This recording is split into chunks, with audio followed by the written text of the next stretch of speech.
Causes disease 2, part 1. So we did the basics of external disease last week. We're going to do a quick review. Here's our schedule for today. Already did your quiz, or will today.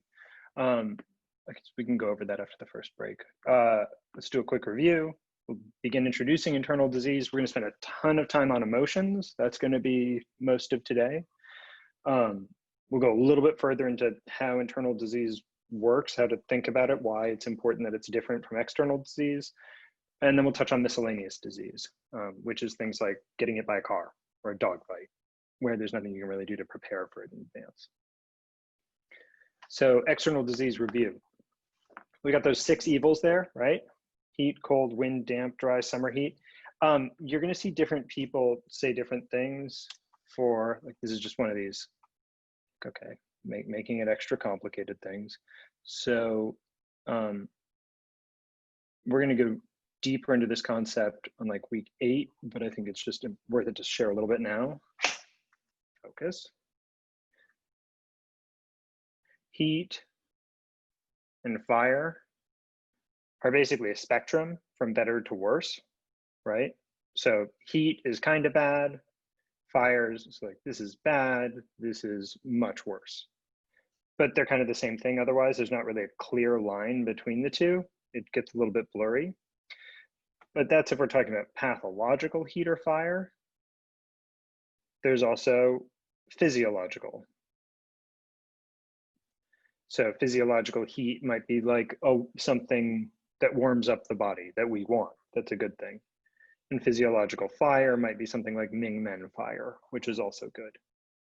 You'll be able to tell from context which ones we're talking about pretty easily. This isn't a place where people get confused much, except when it's first introduced, because we use the same words for different things. But when we're talking about the 6 pathogens, the 6 evils, heat and fire are basically the same thing at the first level of analysis. It's just a worse version. They affect the same, they affect everything the same. It's just this one's worse. That make sense? It's hard for me to check in if things make sense. This doesn't have a good mechanism for that. If this doesn't make sense, say something, please. I'm kind of confused about that. So the pathology, it's like heat and fire spectrum, and then physiologically, what are heat and fire? I guess just repeat what you said. Right. So we're usually going to use the word fire when we're talking about physiological stuff. So like stomach fire, we can talk about stomach fire as natural digestive function that we want. We can also talk about excess stomach fire, which is then pathological fire in the stomach. Like we want fluids in the body, we want fire in the body, we want areas to be moistened, areas to be relatively dry. And some of the words overlap when we talk about what's physiological, that's good, and what's pathological and not good. That might feel a little confusing. It's not. It becomes clear pretty quickly. It's not a place that by the end of the first year, people are confused in clinic or anything like that. It is kind of confusing on multiple choice exams where you don't get to ask questions, but we'll get you used to it. Okay. So we've got these 6 pathogens. We've also got phlegm and toxicity, right? Those don't come by themselves. They only come with other things. We don't have a phlegm invasion. You can have internal phlegm by itself, but it doesn't come in externally by itself. It usually comes with wind and other things. Same with toxin. All of these are just weather, except when wind is involved. If wind is involved, then it can be something infectious, something that is bacterial or viral in origin, or not. It doesn't have to be infectious, it simply can be. So yeah, this should be a decent summary of one of the earlier questions. Wind carries other things with it, so that's where we get the common cold, the flu. Ebola is a type of wind heat. Like we're fitting pretty much all of that in here. And if that feels overly general, like, oh, there's only 2 types, wind cold or wind heat, each one has 100 subtypes, and we'll get to that. Okay. External disease review continued. Get the chat up here just in case. All right, so wind heat and wind cold are the most common. They're also the most well fleshed out concepts. We're going to talk a little bit about the Shanghan Lun, which is where the idea of wind cold first arose, and the idea of wind heat from the Wenbing. If you go back to the Huangdi Neijing, they talk about the concepts of wind heat and wind cold. These are just the periods in time and the groups of people that took those ideas and turned them into entire systems. So you could compare that to something like the creation of hemorrhagic fevers as a specialty in Western medicine, as opposed to simply viral diseases. It's like, oh, we're aware there are viruses, now let's take this thing and create an entire system where we understand these things specifically. So there's some people who specialize, this is more in Asia than it is here, but there are people who specialize only in wind cold diseases, only in wind heat diseases. These same sort of people often end up memorizing these textbooks. But these are where these conversations started. And they describe not only how you get sick, but what you would expect to happen next, and then how you treat it. There's also a lot of information about what to do if someone's been treated incorrectly, which with a lot of strange wind cold disorders ends up being pretty useful if they've gotten, say, antibiotics that they had a bad reaction to. Some of the descriptions of what that looks like really resemble mistreatment within the Shanghan Lun. Okay. Hi, Peter. Can you clarify the answer for this question from the quiz? Which of the following is not a type of external invasion? I thought the answer was dry. You can have an external dry invasion. You can have an external dryness invasion. That's just fine. You can't have a phlegm invasion, a toxin invasion, or an invasion with contradictory characteristics like a wind, heat, cold. That doesn't exist. But yeah, you can have a dry invasion directly, or a damp invasion, or a heat or a cold one. Thank you. That makes sense? Mm-hmm. Sure. Okay. So that's the external disease review. This is most of what I want you to really, really memorize from last week. We're still in the part of the semester where we're talking big ideas more than anything else. And while we're talking big ideas, there's not a ton I want you to remember. This is more just like theoretical foundations. As we're moving forward from here, we're going to be getting into more and more discrete, memorizable things. There's going to be a lot of stuff out of the statements of fact book in the future, which is great for examination because they are statements of fact, which make them easy to test. Hi, Sunmi. Hello. Hi, it went quiet. I don't know if I'm the only one that couldn't hear anything. Are people having trouble hearing? Nope. No, I hear you just fine. Okay, I guess I'll just listen to the recording later because it just went silent for like 2 minutes. Yeah, I don't know what to tell you about that on my end. Okay, all right, thanks. Okay. My internet, okay. Please mention stuff if you can't hear things. Sunmi, you may want to just turn off the video coming from me if you have the slides as well, which are posted on the Moodle and on the Slack. You can just listen to the audio and look at the slides if you want, which might help your internet. Okay, so that's all external disease. That's all the ways that the outside world can make you sick within standard TCM.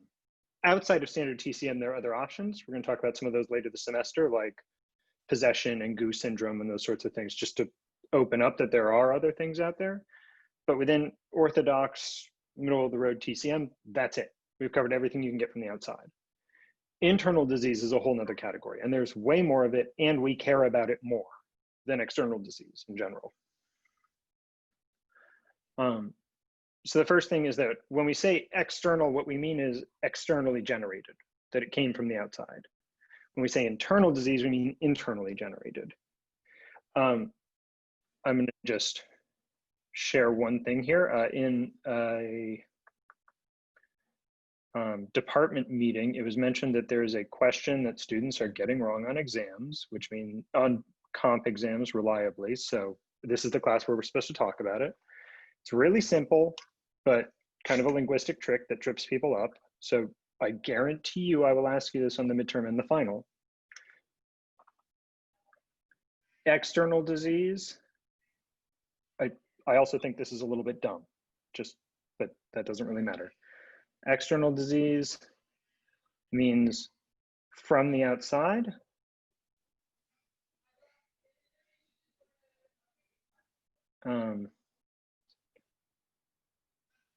external disease, and then,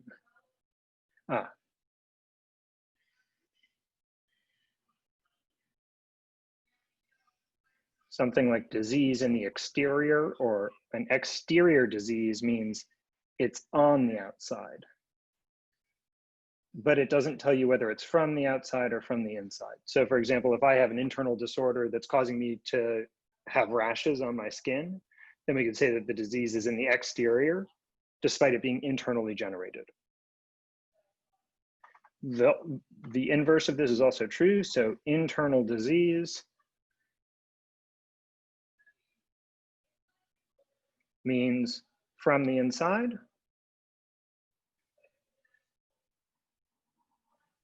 And then disease in the interior, or interior disease, I can spell,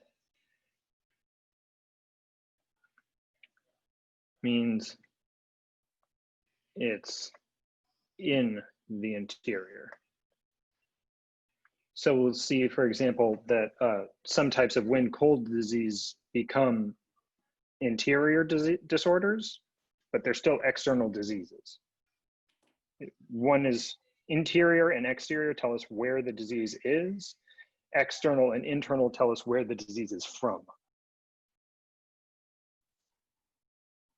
I don't know, my camera's fighting me today.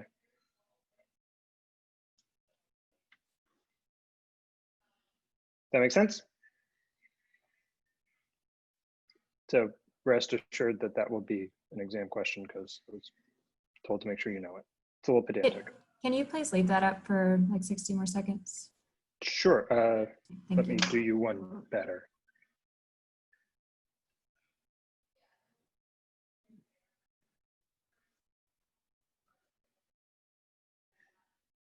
I just took a screenshot of this and I'm just going to put it into the chat here.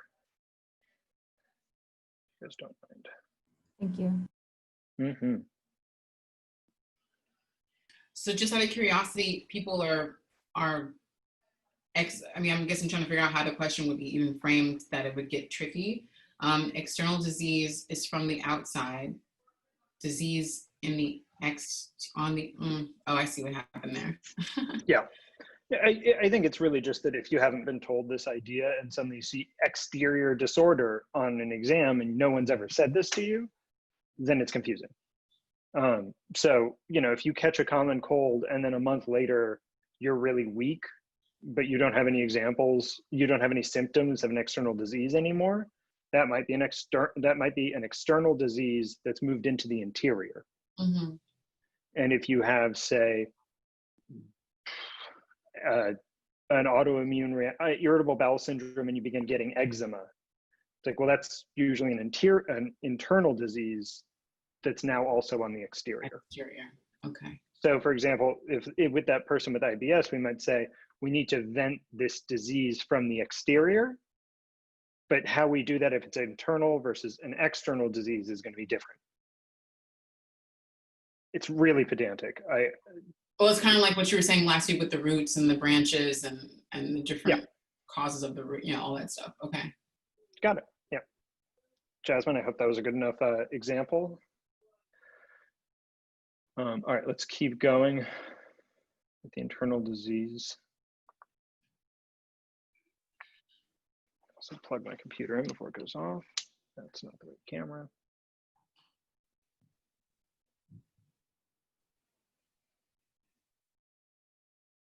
Okay.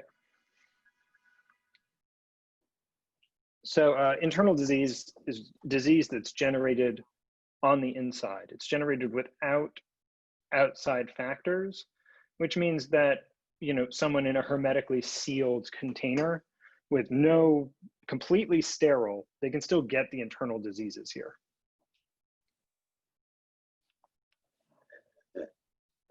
They can still get the internal diseases here.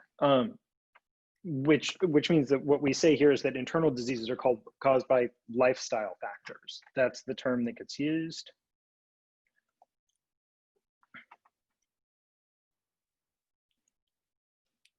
When we're talking about internal diseases, we're usually talking, the diagnosis usually takes the form of location, one or more of the evils, and or a substance pathology. So it looks like damp heat, two of the evils, in the liver, the Zongfu organ related to it. So we have a location, we have a type of evil, or we have a substance pathology. Substance pathology would be something like qi stagnation. So liver fire with qi stagnation would be liver, Zongfu, fire, one of the six evils, qi stagnation, our substance pathology. Lung heat with dryness, lung heat with yin deficiency are both pretty common. Those would be an example of all three of those things. In addition to the Zongfu, we can have pathologies that manifest in the blood. So something like heat in the blood would be an evil and a location, but not Zongfu. And the other way that we talk about these is as 5-element pathology. So things like liver invading spleen or liver insulting lungs. And that covers pretty much all of internal disease at this stage. So we got to talk about what is a lifestyle factor. If we're having these diseases show up internally, like heat, cold, or dryness, or dampness, or wind, what is it that we're doing? What are the factors that can cause that to be created? And the short answer is the holistic one, which is everything. Everything a person does changes their energetic balance. So if we look at that, just give some examples here for a second. I don't know what's up with this today.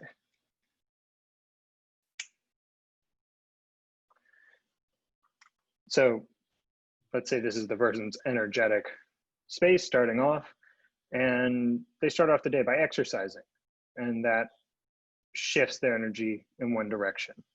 This is yang up here, yin down here. After the exercise, they take a nap. And then they eat some ice cream.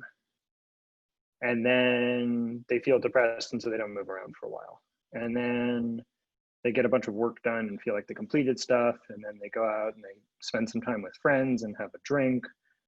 And then because they've been drinking, they start feeling kind of depressed again. Everything the person engages in throughout the day is going to be shifting them around. This yin-yang balance is kind of a made-up example here.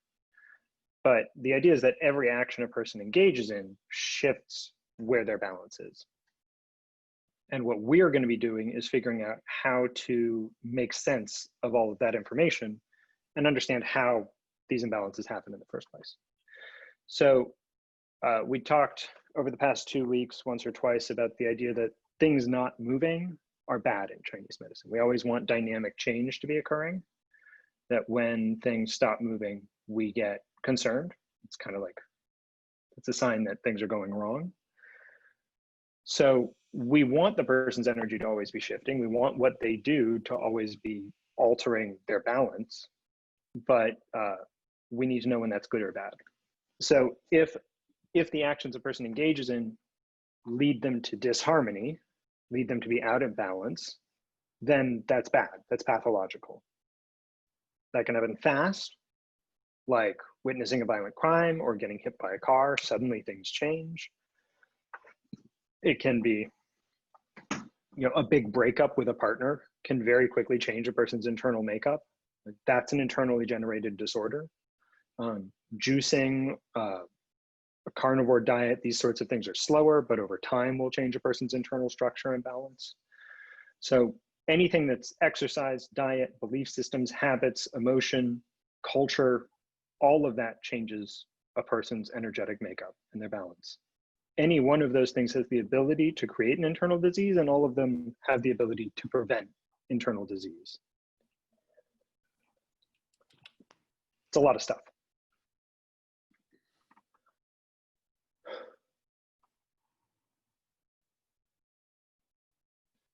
So what we're doing to stay in a healthy balance should be changing appropriately all the time. A very common thing that acupuncturists send out to their patients as like a newsletter is seasonal advice. So, it's becoming fall. Here are the changes that you could make to stay in balance while the weather outside changes. Because from our perspective, it's inappropriate to do the same things in the fall as you would do in the summer. It's inappropriate to go to a live jazz festival in Central Park in shorts and a t-shirt in January. It's just not correct. And it's just not balanced.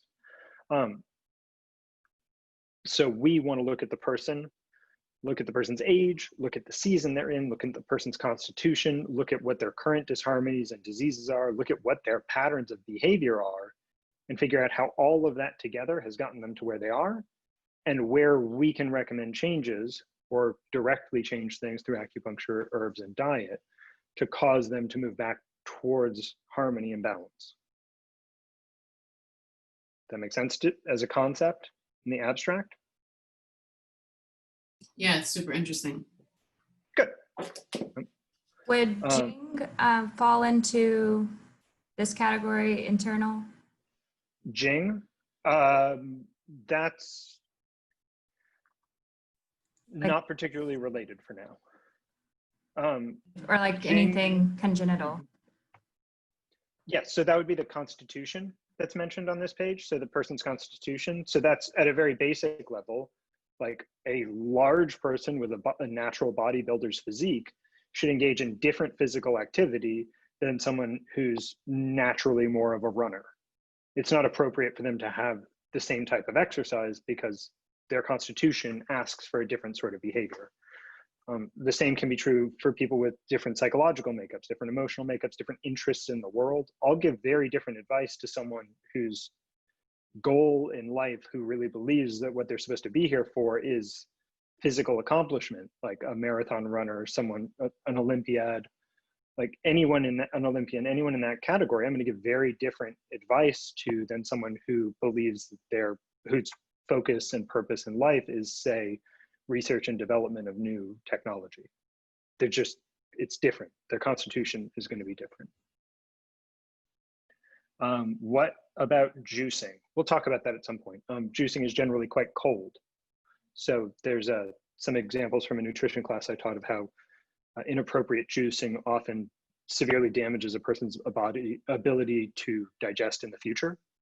So you tend to get temporary large benefits as you're clearing things out, and then you start putting out the stomach fire and losing the ability to digest well. And culturally, people are then usually told to double down. It's like, the problem is you're not juicing hard enough. And then it compounds. But even in that, if you want to juice in late spring, early summer, that's in New York, that's going to be a lot more appropriate than juicing in January in Northern Canada, because you're dealing with different climates. Juicing is pretty much only appropriate for people who are excess in nature, but most of the people who do it are already deficient. Okay, many preventable diseases are caused by rigidity. So people like to set it and forget it about their health habits, right? It can be a huge drain to be constantly figuring out how you're supposed to change. In fact, it can take up all of your time. So this is one of our jobs, to be able to be the person who takes that responsibility in an individual's life and is able to say, like, hey, it's September, it's just started raining in New York, it's early, it's getting cold early, make sure you're already adjusting for the fall. You know, time to put away the shorts and get out the sweatshirts. I know that's normally late October, but this year it's early. So here's what we recommend. You know, we know it's going to snow heavily next week. Here are the recommendations so that you don't get depressed staying inside during that time period. It's our job in part to think ahead on these things so that people's internal disorders, so they don't create internal disorders. And people tend to dig in and double down rather than adjust unless they're given this sort of advice. So the person who's been weightlifting their whole life, who's now 65, and their back hurts a lot, but they're still trying to bench press and deadlift more than they did last week, might be the person where we say, look, you might be passing into a different phase of your life. Maybe there's a different way you can do this. Approaching this like a 30-year-old might not be a good idea. These are big swings ideas. Feel like we move so quickly, we'll be able to drill down soon. Like when? Yeah, we're going to be drilling down. I'm trying to give you guys a very large overview. We're going to be drilling down and down and down over a lot of the rest of the semester. So right now I'm just trying to give you the box of this is what lifestyle stuff is. And then we're going to start filling in that box. So this is mostly just abstract ideas right now. So in this case, so what you should be taking away, for example, from everything I'm saying about lifestyle here is that people's behaviors should change as the world changes and as they change. That's it. And I'm just giving a bunch of examples here. There's lots of seeds being planted that hopefully when you hear, 2 semesters from now, something, it's like, oh, I remember hearing something about that, and it doesn't have to be reviewed. But I'm also happy to go into detailed discussions on any of these topics on the Slack at any time.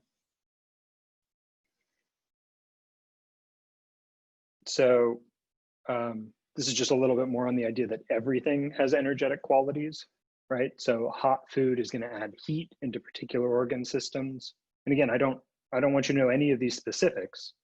I just want you to get a feel for like, oh, it's not just food, it's also swimming or sadness or overeating or belief systems that can cause changes in a person's system. And we're going to be doing a bit of we're going to be drilling down quite a bit on emotions today. So generally speaking, emotions are considered the main cause of internal disease.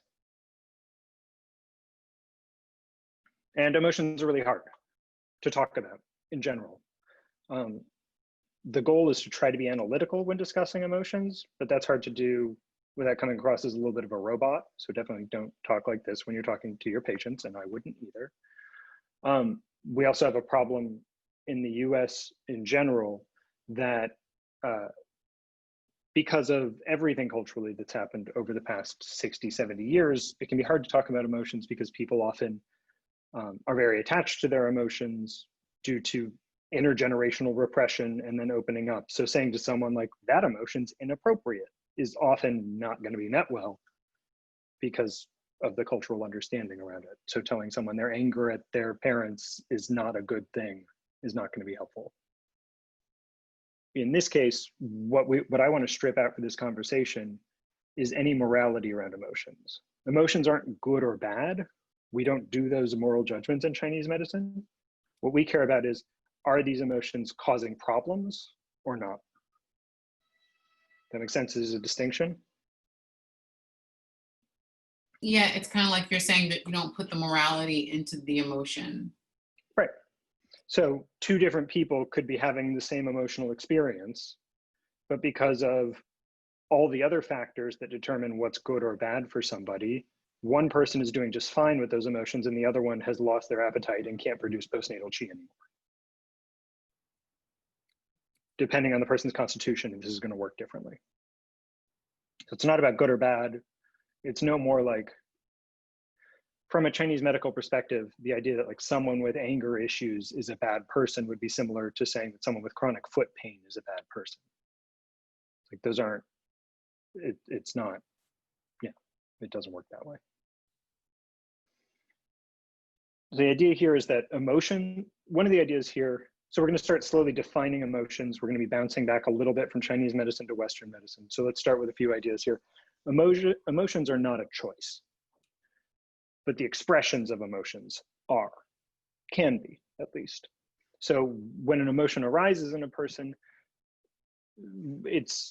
that's not something that they necessarily have control over, but what they do with it is. Oftentimes what we see is that the emotions are generated by other behaviors. A lot of the common advice, even in New York, of like, oh, if you tend to get depressed in the winter, then you might want to supplement with vitamin D. I guess the emotions are coming from another place. That also flips back that when we see people who are depressed, we tend to see similar presentations, and many of them same with people who are angry. It tends to come with a cluster of behaviors. For example, as you begin practicing more and more, you're going to usually find that people with anger issues tend to eat a lot more spicy food than people with depression issues.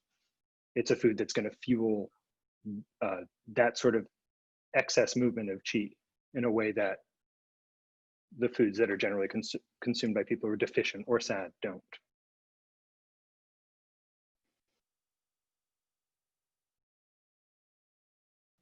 Somi, what did I say about depression?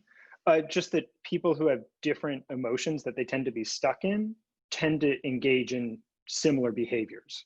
So if you take 1,000 people who tend to be angry all the time, you're going to see commonalities in their other behaviors. So they're going to have tendencies around diet and exercise and entertainment that are going to be different from 1,000 random people with depression. That's all. Nothing specific about either one yet, just that these tend to come in clusters, I think which is what we would expect. I think you said something about spicy food and anger, and did you make a comment about spicy food and depression too?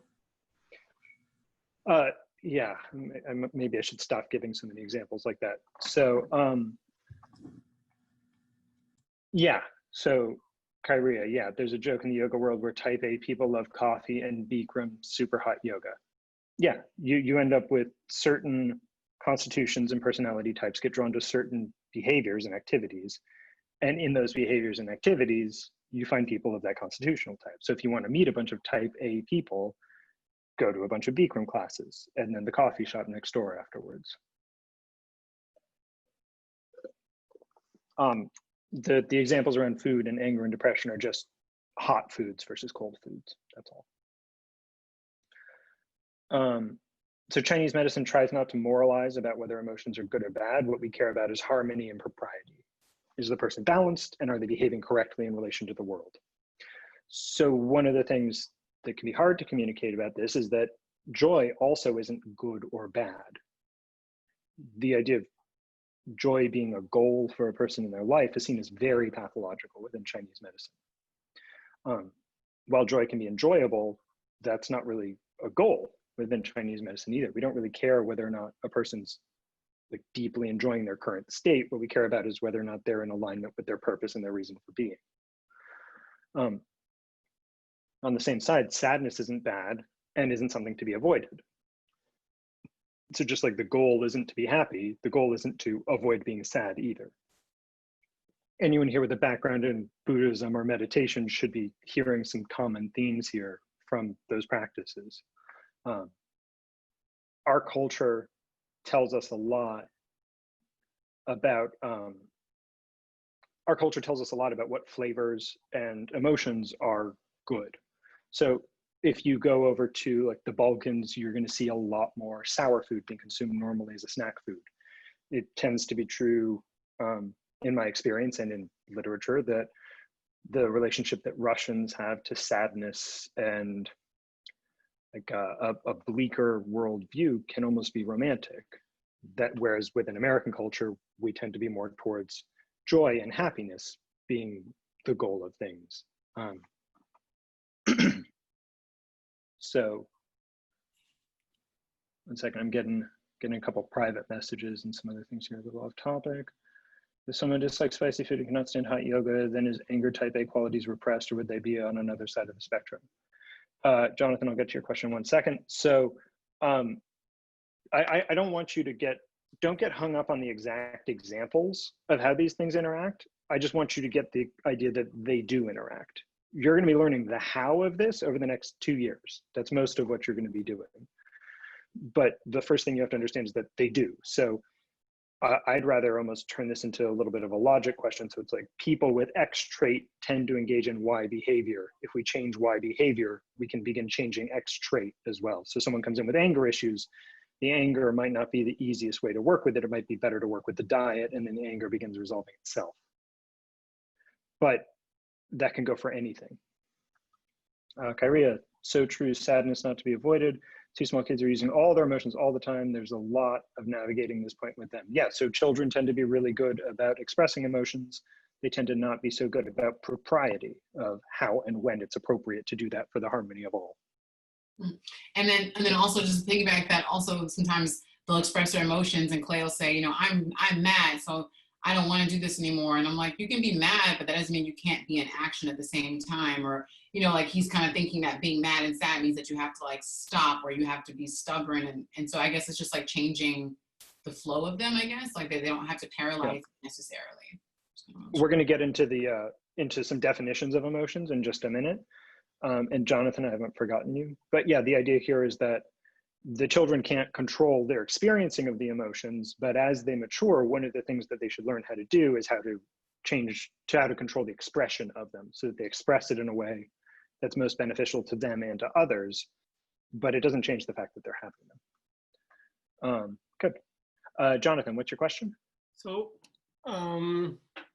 emotions or ethics, they are not physical. Right. And they do affect physical organs. Yes. So how they translate from something not physical into affect physical? We're going to get into that. Okay. That's the next hour. Yeah. This setup part is a little challenging, but we're almost through it. So these are a couple of ideas from Chinese medicine just in general, that you are not your thoughts, feelings, or emotions. So that the aspect of your form that is the most you, that say the emperor or perhaps your Shen, is not the part of you that's generating thoughts, feelings, or emotions. It's the part of you that's experiencing those things, but that they should be passing through you. And that identification, i.e., I'm an angry person or I'm a depressed person, is always going to be something that's pathological, because those are always transient. They should be transient experiences that come through you. This is true for more serious diseases as well. It tends to be a sign, yes, on me, they should pass through like the Tao. So they might linger, they might not, but you can hold on to them, and you generally shouldn't. So this is similar to, it's a lot harder to treat, say, a diabetic who's deeply identified with being a diabetic. It tends to be easier to treat a diabetic when they're like, yeah, I've got sugar imbalances and my doctor says I'm a diabetic and I'm trying to take care of it. I'm taking it seriously, but like, I don't really want to be a diabetic anymore. That tends to be a lot easier to work with than someone whose personality is wrapped up in it. Meditation is an easy way to help people begin to let go of these things that they're holding on to. We often recommend that people try some sort of meditative practice. Acupuncture itself is a meditative practice. Lying alone in a dark room for half an hour, not moving, sounds a lot like meditation to me. But ultimately, in our perspective, the anger you experience is as much you as the pain in the stubbed toe is you, because it's just movements of qi. And that's kind of what we're getting into next here. All experiences are movements of qi. If that experience is an emotion, then that means it's a movement of qi that is being observed by the pericardium. It means that the pericardium is interacting with the movement of qi. So if you look at a condition, if you look at a condition like liver yang rising, which is the third one here. So I can switch this over to.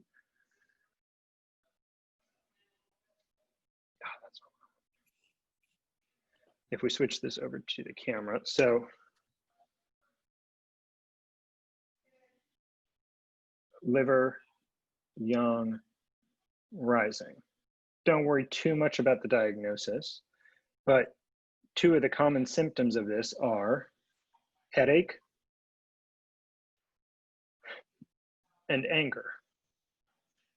Some patients get one, some patients get the other, some patients get both.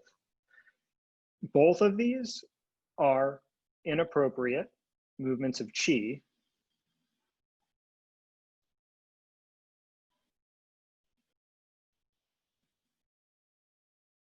upwards. In one case, it's manifesting in physical pain in the head. In the other, it's manifesting in an emotion. The difference is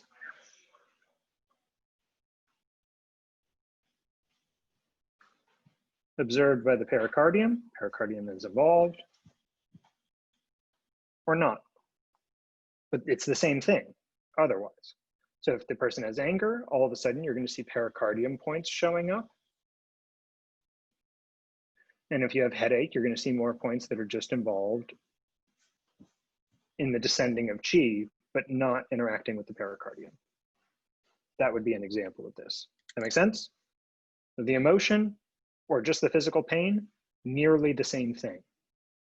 They're both just the same movement of qi with slightly different observation. And again, don't worry about the specifics of that. I just want you to get this idea in your head. You'll learn plenty about liver yang rising, but I want you to get the idea in your head that some of the screen sharing is challenging. Get the idea in your head that it's just movements of qi. Emotion isn't any different from a headache. within Chinese medicine. We just like it less.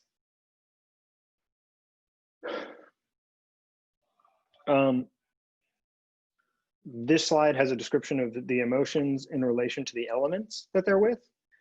Later on, we're going to be doing this again with a different way of looking at the movements.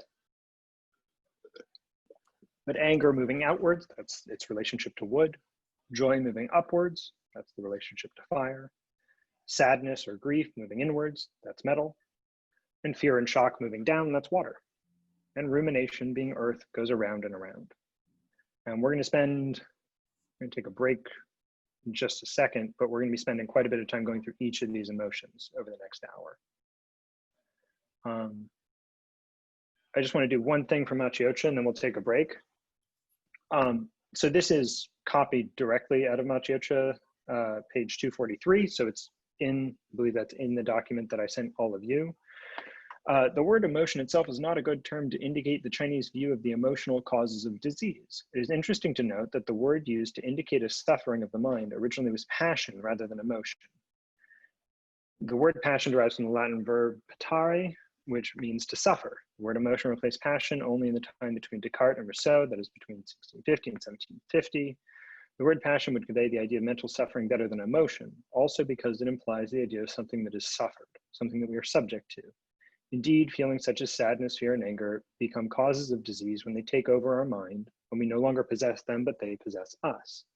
Indeed, the Chinese expression most Chinese books use to describe the stimulation or excitation produced by the emotions is siji, where ji contains the radical for water, meaning to swash, surge as a wave does. That is, it denotes the surge of emotions like a wave that carries us away. This description is mostly coming from a Western perspective. It doesn't mention anything about it being movements of qi. Movements of qi do sweep us away, and emotions are an example of that. But at the end of the day, it's just movements of qi, and it doesn't appear that Maciocia understands that based on his writings in this book. So that's one of the reasons I'm not the biggest fan of it. Let's take a break. I don't want to go too far here. I'm going to be stepping away for just a second, and then I'll be answering any questions you guys have. But we will be back at 2:25. The basic idea is that when you meditate, you stop agitating the Shen. When the Shen are able to settle into a person's heart, they're able to see more clearly, and that allows for an easy letting go of that which is not true. That's sort of gross oversimplification, but we're going to be talking about the spirits in Chinese medicine as we go a bit further. We're going to talk about what free flow of qi implies. Meditation allows your body to do a lot of energetic cleanup. By actively not clinging, you're able to let go of a lot of things. Fasting can perform a similar function. Depends on the person though. Some people shouldn't meditate, some people shouldn't fast.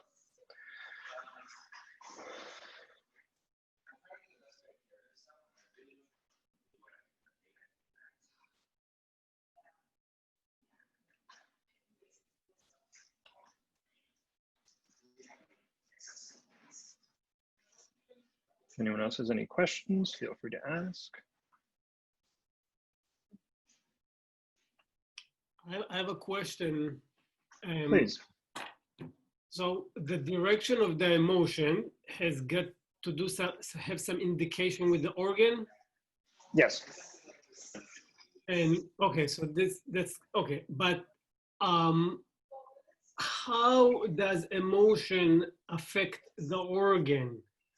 How does it work? Like for if I push a tree, the tree fall. How does feeling affect physical organ?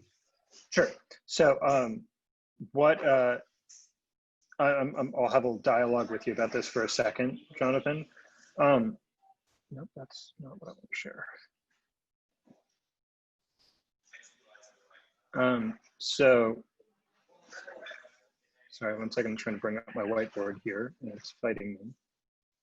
Yeah, it's a sort. Yeah, sorry. So, what could the emotions affect within Chinese medicine? Like, what is the set of things that could be affected? I'm asking you. What they could, I'm not sure I understand the question. So if we have an emotion,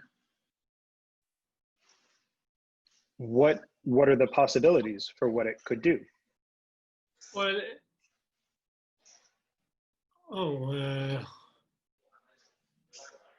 Like within Western medicine, you might say it could cause neurological changes, or it could cause endocrinology alterations.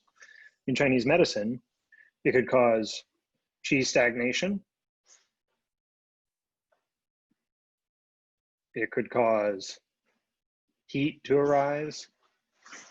It could cause damage, qi, blood, etc. Each different emotion causes different changes, can cause improper generation controlling.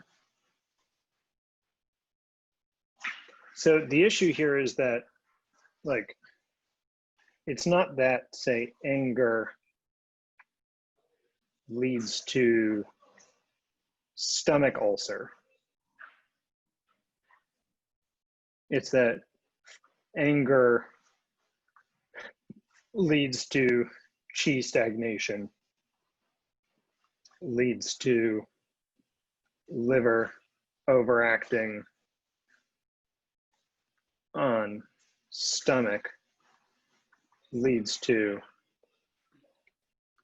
stomach qi stagnation, leads to stomach heat, leads to stomach yin deficiency, leads to stomach ulcer. So generally there's quite a few steps involved before we get to the actual physical damage to the organ. This is just one example. There are 1,000 ways it can happen. And hopefully by the end of this class, you'll be familiar enough with these mechanisms that this will make perfect sense. But the basic answer is that it generates something else. The emotion causes a change in the functionality in the same way that stubbing your toe would, in the same way that eating a bad meal would. Or like if you eat really bad food, you might get stomach qi counterflow and throw up. And then that might damage the yin of your stomach, the physical stomach lining.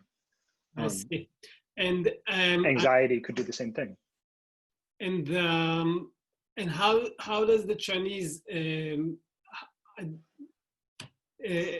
how do they understand emotion? How do they understand it? That's what's next. Okay. Yep. And we've got to answer that before we can go any further with this. Thank you. Yep.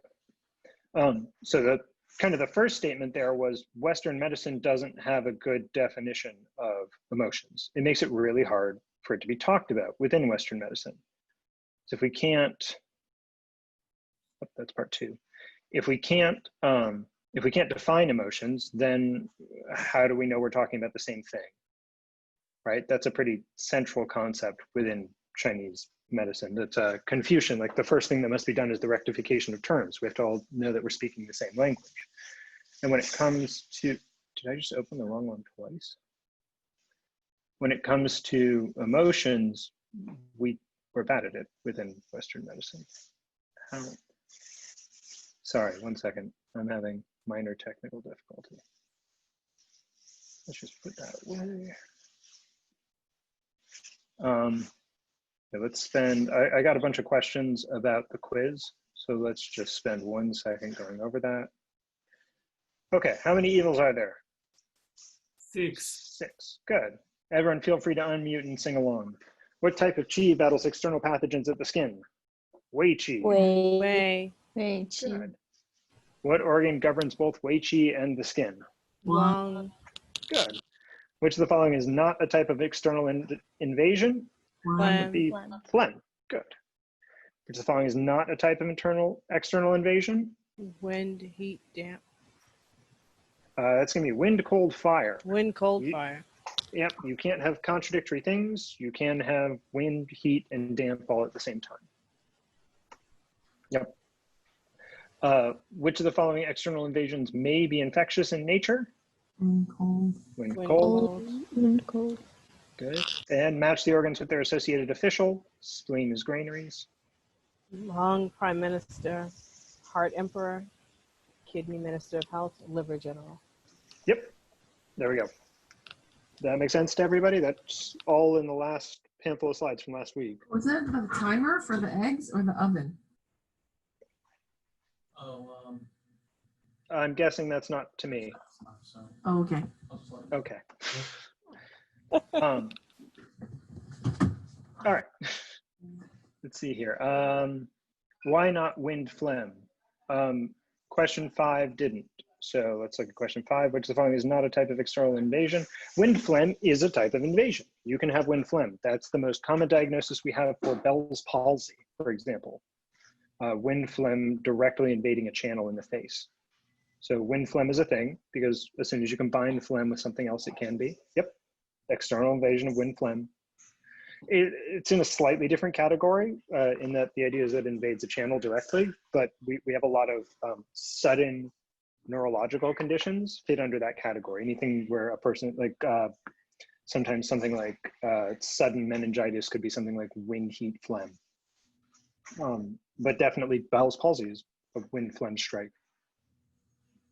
Danielle Myers, still confused about wind heat damp.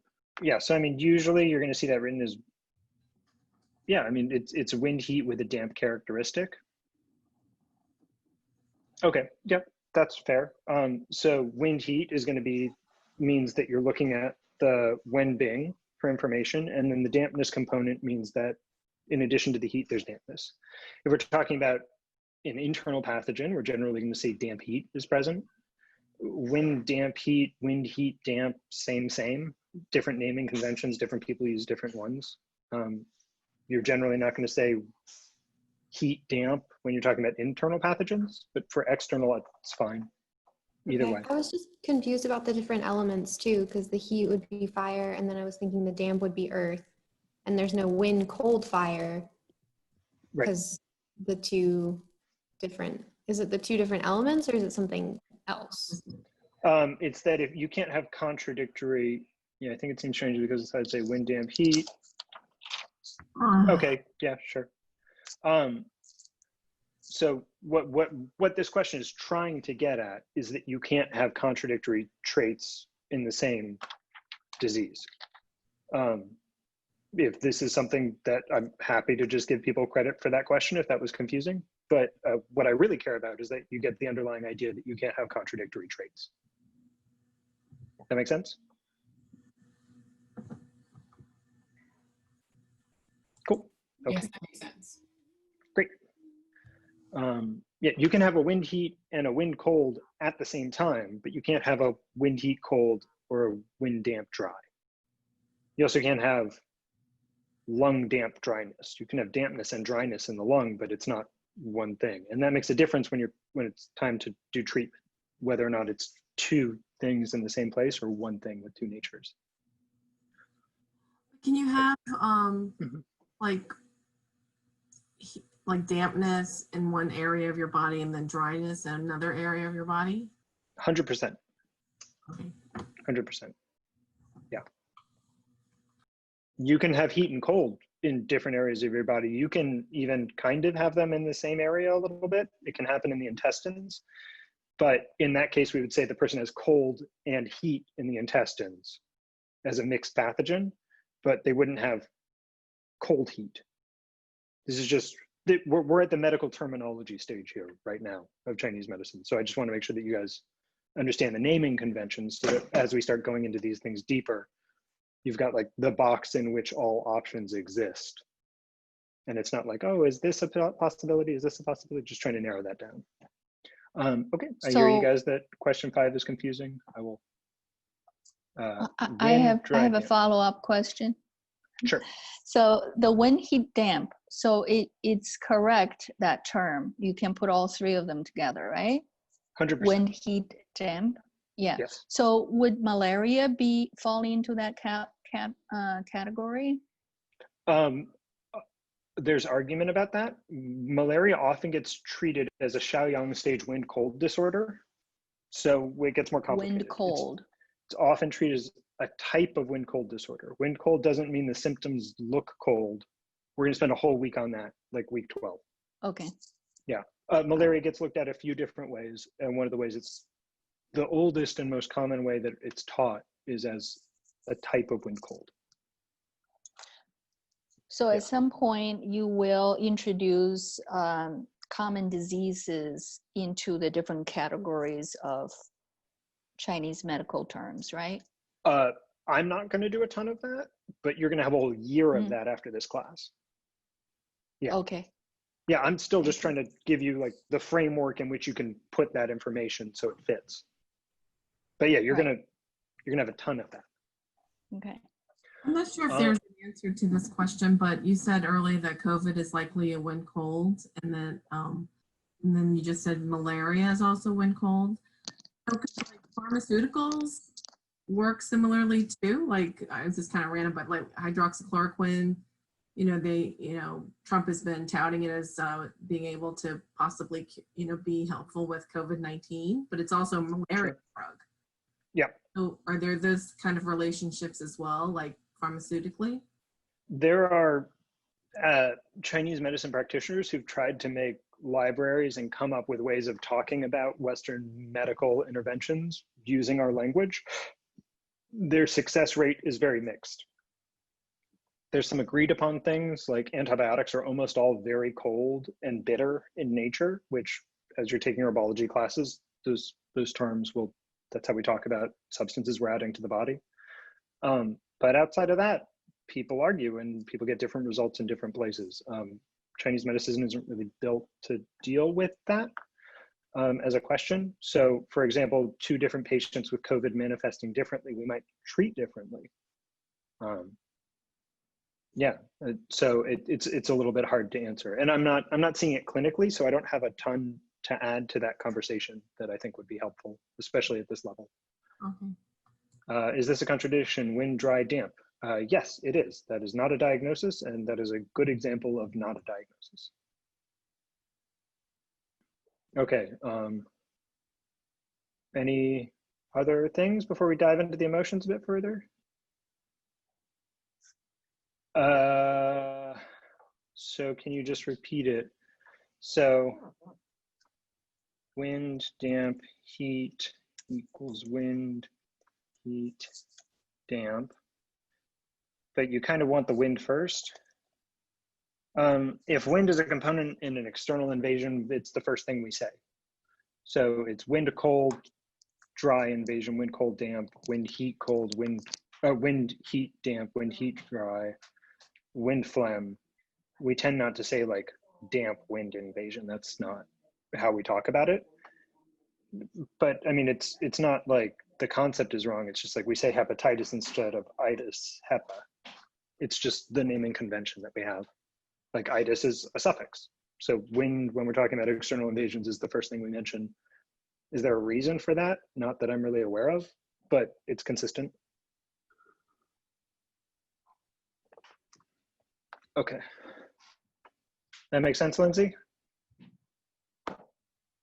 Yeah, thank you. Cool. Okay. So I'm going to skip some of these slides here. Feel free to come back and take a look at them. There's a bunch of stuff here about the cultural contexts around emotions, how we kind of have we have ideas culturally about what proper emotions are that our patients are going to come in with. It's not that uncommon to have patients who come into you who seem to have a fairly healthy expression of emotions, but are suffering because they're not as happy as they think they're supposed to be. And in some of those cases, our treatments revolve more around opening them up to what they're actually experiencing versus looking at what they feel they're supposed to be. I think we're starting here. Okay, so no, let's just skip that too. We'll come back to that. And that, Peter, while you're going through the slides, can that also happen in the other direction where people feel like they're supposed to feel worse than they feel and they don't, and that feels badly to them? Like, do people come in with those types of issues from the other side? Like people, like someone loses a family member and they don't feel bad and they feel like they should? Yeah, something like that. Or like, someone has everything that life could, yeah. yeah, they feel like they should Yeah. like care more about other people, but they don't. Not like in Yeah, a I mean, empathic way, but and there are things we can do to open up the possibilities of changes in some of those perspectives, but whether or not it's a problem, we often are determining through pulse and tone and other investigations. If someone comes in and they're like, I never get angry, is that a problem? I don't know. Let's find out. Is there a bunch of stuck emotional charge in this person's body, i.e. movements of chi that haven't been allowed to happen that are causing stagnation? So for example, this would be the one on, so like someone comes in, they're like, I don't know, my partner left me, my partner of 10 years that I really loved left me. And, I've just been really angry since then, but I haven't been able to cry. It's like, okay, that's something we can work with because we have a framework for that. Unexpressed sadness often looks like wood.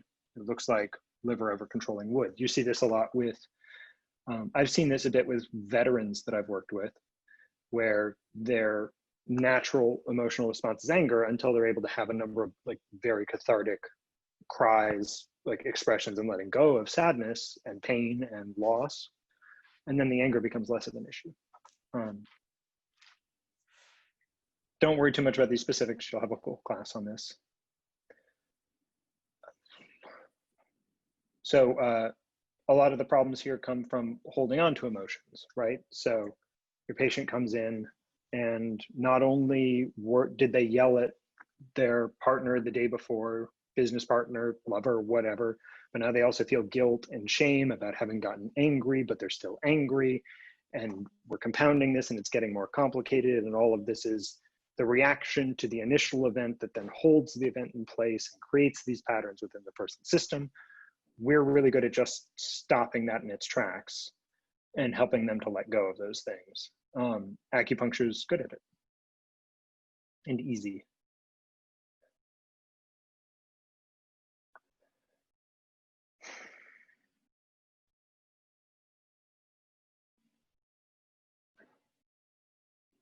I really just want to get right to talking about the individual emotions. So I'm going to skip forward a little bit here. When we're talking about, so this is an error that Maciocia has. I'm trying to just skip forward a little bit so we can get to something a little bit more grounded. Easy, big air quotes. Easier than within a lot of other modalities. Let's put it that way.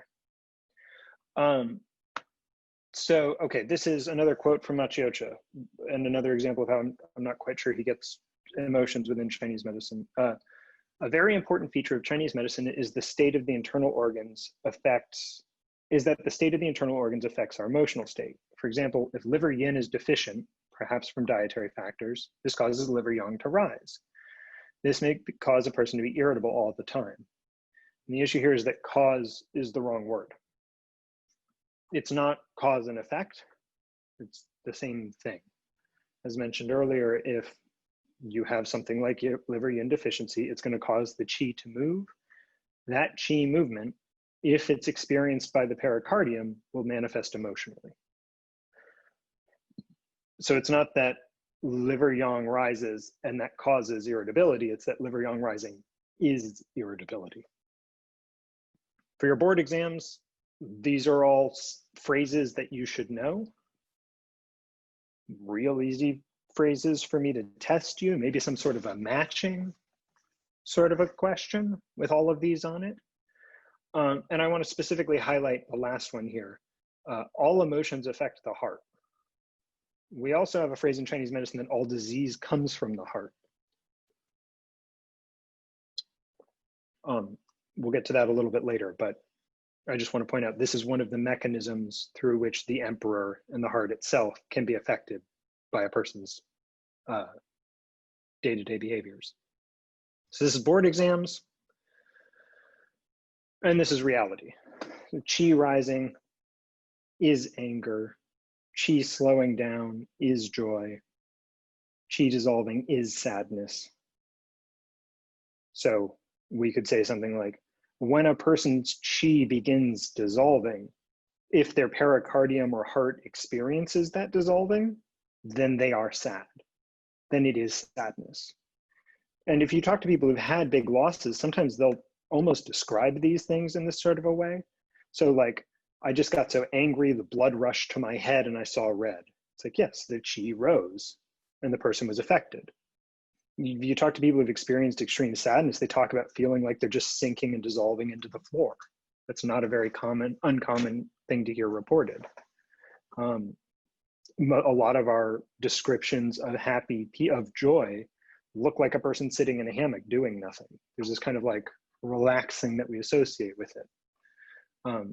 If you think of a person who gets like knots in their stomach when they worry, chi knotting is worry. It's also pensiveness. When it comes to chi descending being fear, is this the way that Chinese understand emotion? This is the start of it, yes. We're gonna go a little bit deeper with it, but yeah, this is the start. So chi descending is fear. And in terms of definitions here, well, we're gonna go a little more into the emotions in a minute. So if we say chi descending is fear, kidneys are the emotion associated, are the organ associated with fear, especially in children whose kidney energy hasn't fully formed yet. We'll get to that a little bit in the kidney section. If they get startled, the chi descends and the kidneys lose control of the lower orifices, which means that they urinate. People becoming scared often lose control of their bowels. That's because the chi descends. Doesn't happen so much with anger. And chi dissolving effects, example, the spleen, what does that mean? Is it still sadness? Yeah, I mean, these things usually affect their associated organ first, but it could be, I'm not quite sure about that example. But yeah, I mean, chi rising for anger, that's all of the chi, but it's focused on the liver chi. Chi slowing down is joy. We actually end up like people who, we can end up seeing that largely in the heart and the pericardium, but we can see it in other places as well. I'm not quite sure if I answered your question. Oh, I can actually write it in the chat bar because I know you're trying to catch up on slides. Sure, thank you. It's hard to get out of the cause and effect model with emotions and instead get into the it's all the same thing model. But we've got multiple places where we're talking about this same change in thinking today. So a headache caused by rising of chi and anger being rising of chi, they're the same thing, where we're trying to knit together these different ideas, which is part of using a holistic model. At first, it can be challenging to think in this sort of a way, but it's not A, then B, then C. It's A, B, C is one thing altogether. We can talk about it and look at it from different angles, but the chi rising is the anger, is the headache, is the yin deficiency, all at the same time. So chi rising doesn't cause a person to be angry later. In the instant that the anger is occurring, the chi is rising. Yeah. Are there ethics in relation to emotion? There is an entire Confucian school of thought about that has its branches in Chinese medicine, but we generally think of ethics as being related to harmony at multiple stages. So what's good for you, what's good for the community, what's good for the community around you, and not just now, but in the next generation and the generation after. That's the ideal way to think about it. In terms of personal ethics, it's more complicated. All this stuff about emotions being movements of chi, this means that all we have to do is change the movement of chi and the emotion changes. That's it. This means that anger due to liver yang rising is just about the same level of difficult to treat as headaches due to liver yang rising. It's not more complicated. Jeffrey Yuen has a line that I really like, which is just because something is hard in one medical system doesn't mean it's hard in another one. There are things that are really hard for us that Western medicine is great at. There are things that we're really good at that seem very hard from a Western medical perspective. That doesn't mean they're hard for us. We're not magic with all emotions, but I've had plenty of examples of people with long-standing emotional problems who've gotten mostly better within a couple treatments. And then that persists because it's simply just an imbalance that can be resolved quickly because it's just movements of chi. That's it. this is a big idea that's important to take away here. When we're treating emotions, all we're doing is moving qi. And the way that Maciocia presents emotions makes it sound like it's this other thing that then affects qi. It's not. It's just the movements of qi themselves.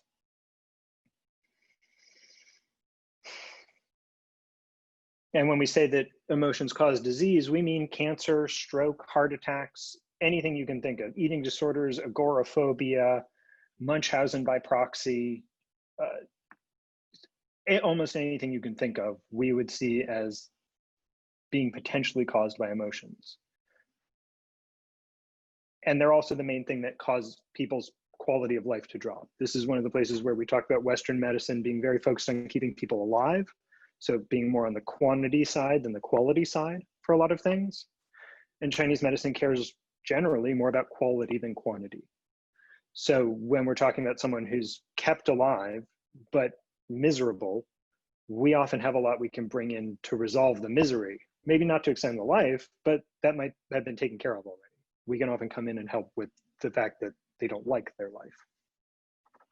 One more, and then I'll answer you, Kyria. And the main reason that this is a problem within Western medicine is there's no theory of emotion. So if I say anger, and Jonathan, you say anger, and Kyria, you say anger, and Lindsay, you say anger, we don't know that if we're talking about the same thing or not, right? Because my anger might be your anxiety, might be someone else's depression, might be someone else's rage attacks, might be someone else's PTSD flashbacks. Like the words we use for these things are fuzzy and don't work well. But within Chinese medicine, when I say anger, I mean the person has inappropriate qi moving upwards experienced by the pericardium.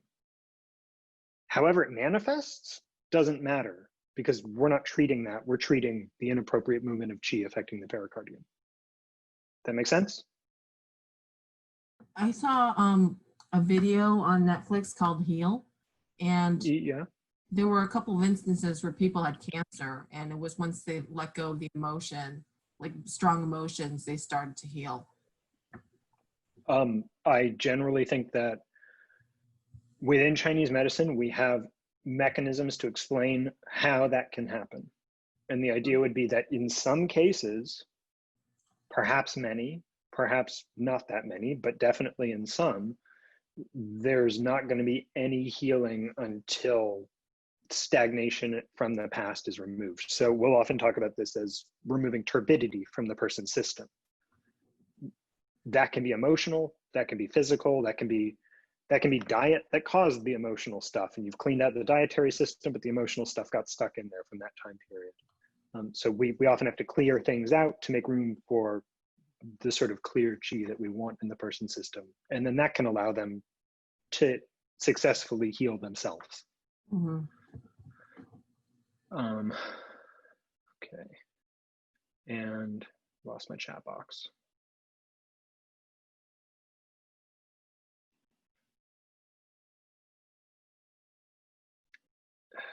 And Kyria, on your question. So on timing, I literally just spoke with another parent last night about her 2.5-year-old peas whenever a dad plays with them, tickles, I think, and I was wondering if he was actually scared and that causes the loss of urine. So it's 2.5 is quite young, right? If it was a 6-year-old, then I'd say there's a good chance that the child there's some level of fear being experienced there, but it means that the qi is descending. It could also be that the qi is scattering from the intensity of the experience, but in 2.5-year-olds, it's hard to tell because they're young enough that it's also just that they're not really put together yet. Yeah.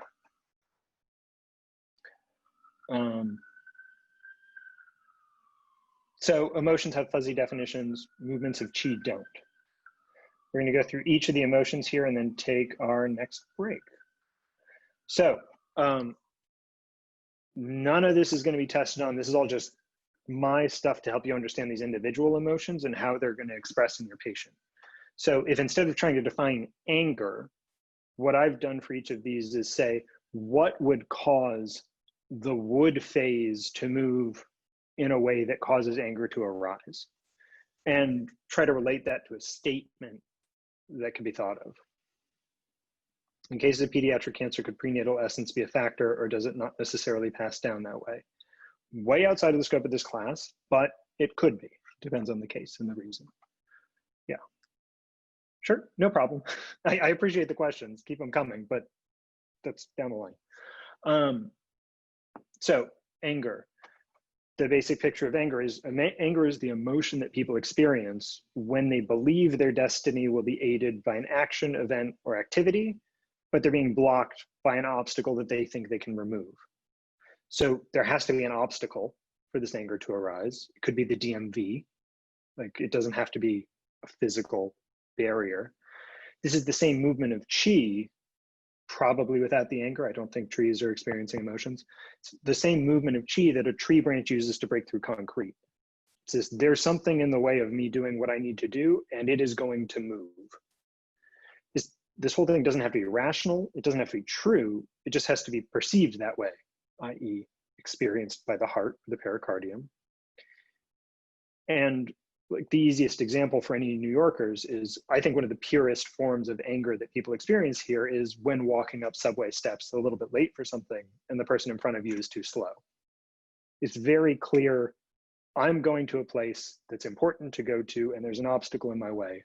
As adults, we don't act on that, but that experience of like, oh God, the in my wayness is a central piece of anger. I recommend understanding these sorts of descriptions of it, because as your patients come in and they say, I just have anger problems, you're going to have to split that up and talk to them to figure out how we translate that into Chinese medicine language, because you might end up with heartburn, for example. These are also descriptions of the 5 phases. Excess yang experience, I may be the slow person. You might recognize some of these other emotions then. So joy is the emotion experienced when a person perceives that everything has come together into a beautiful transcendent moment of celebration. And it's then almost always followed by some sort of a come down, which can be painful. So this is a person getting depressed after their 40th birthday party, like big party, everyone comes together. It's like, oh, the community's all here to support me. And the next day I'm here in my house by myself. So the joy is the peak of that. And people tend to become addicted to that peak because the other side of it's not so great. I'm not a Burning Man person, but I've got a bunch of friends who are, and they talk about all these long reintegration processes that people go through. I've spent some time in the Amazon jungle working with some ayahuasqueros. They tend to have a long integration period on the other side because this abrupt transition from joy to other emotions can be really rough for people. On the natural side, what is Burning Man? That's a deep rabbit hole. I recommend you Google it.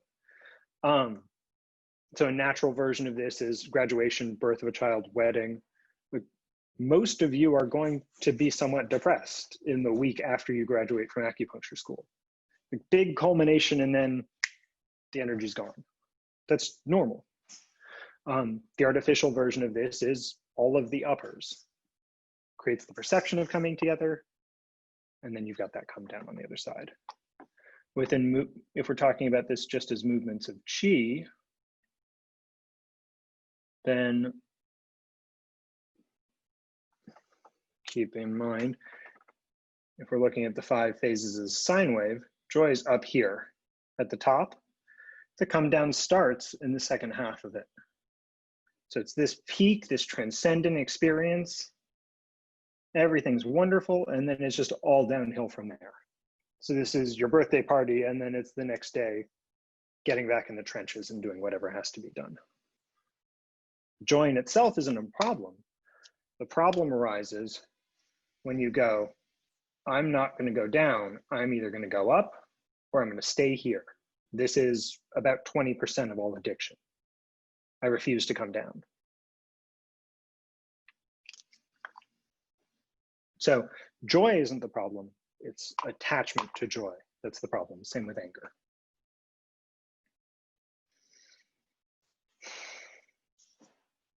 In sadness, the emotion experienced when a person perceives, all of these start with the emotion experienced when a person perceives, because it's just about their perception, that a previous state of being, which they were attached to or identified with, is gone and never coming back.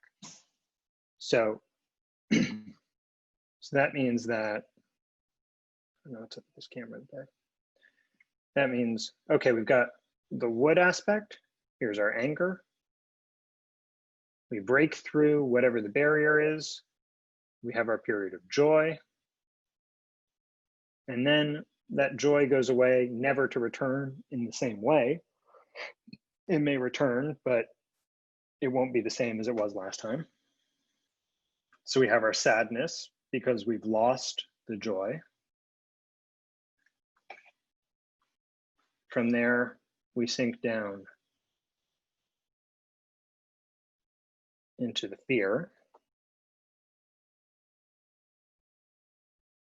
This isn't exactly showing up well.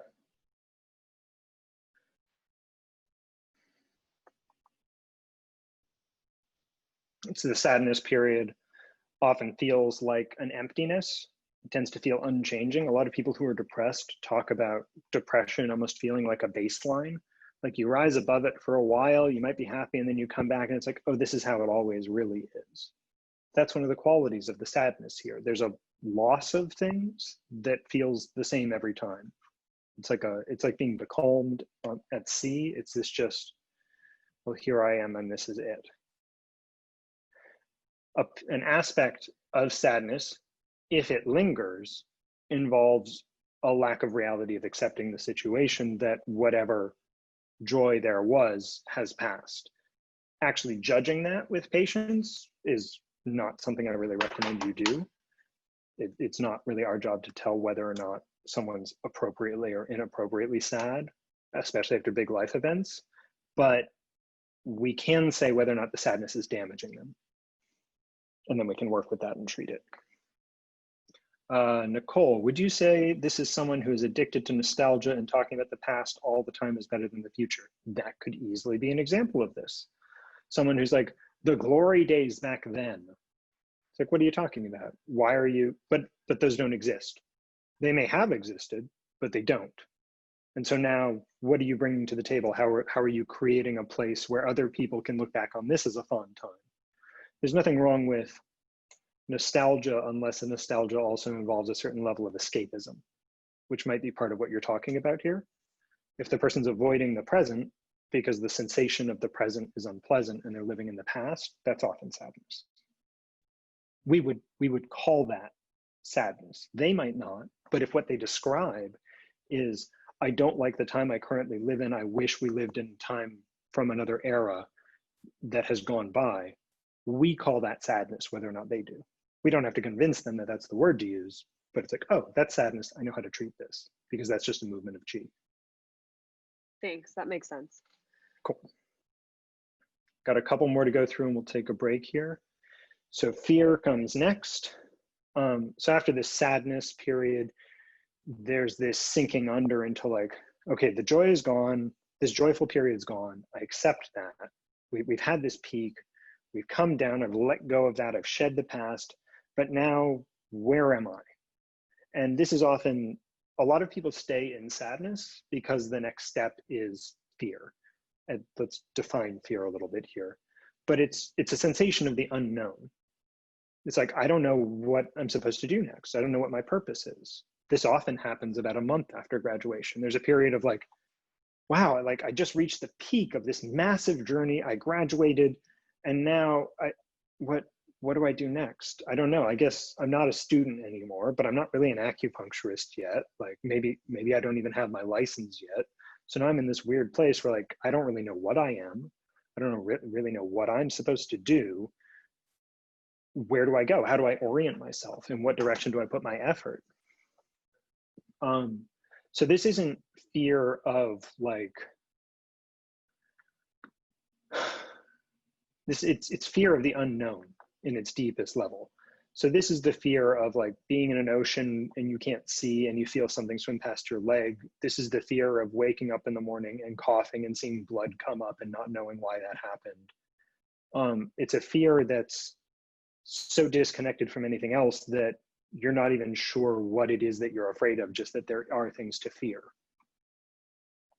This is also people who get stuck in existential crises. I've seen this quite a bit in people under 30. in the past handful of years. This kind of like, I don't know what my place is in the world. I don't know what I'm supposed to do. Like everything feels like it's wrong. I just don't know why I'm here or what I'm supposed to be doing. That's fear. And a lot of what we do as people is attempt to avoid this emotion. A lot of addictions are, for example, are trying to stay away from fear.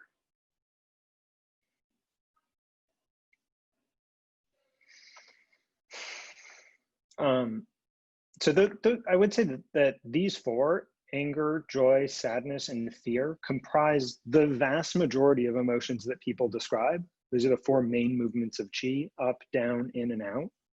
And we've got two more to describe, which are a little bit different. Shock is the first one. So this is when a person experiences something that is so discordant with their expectations that they can't really deal with it.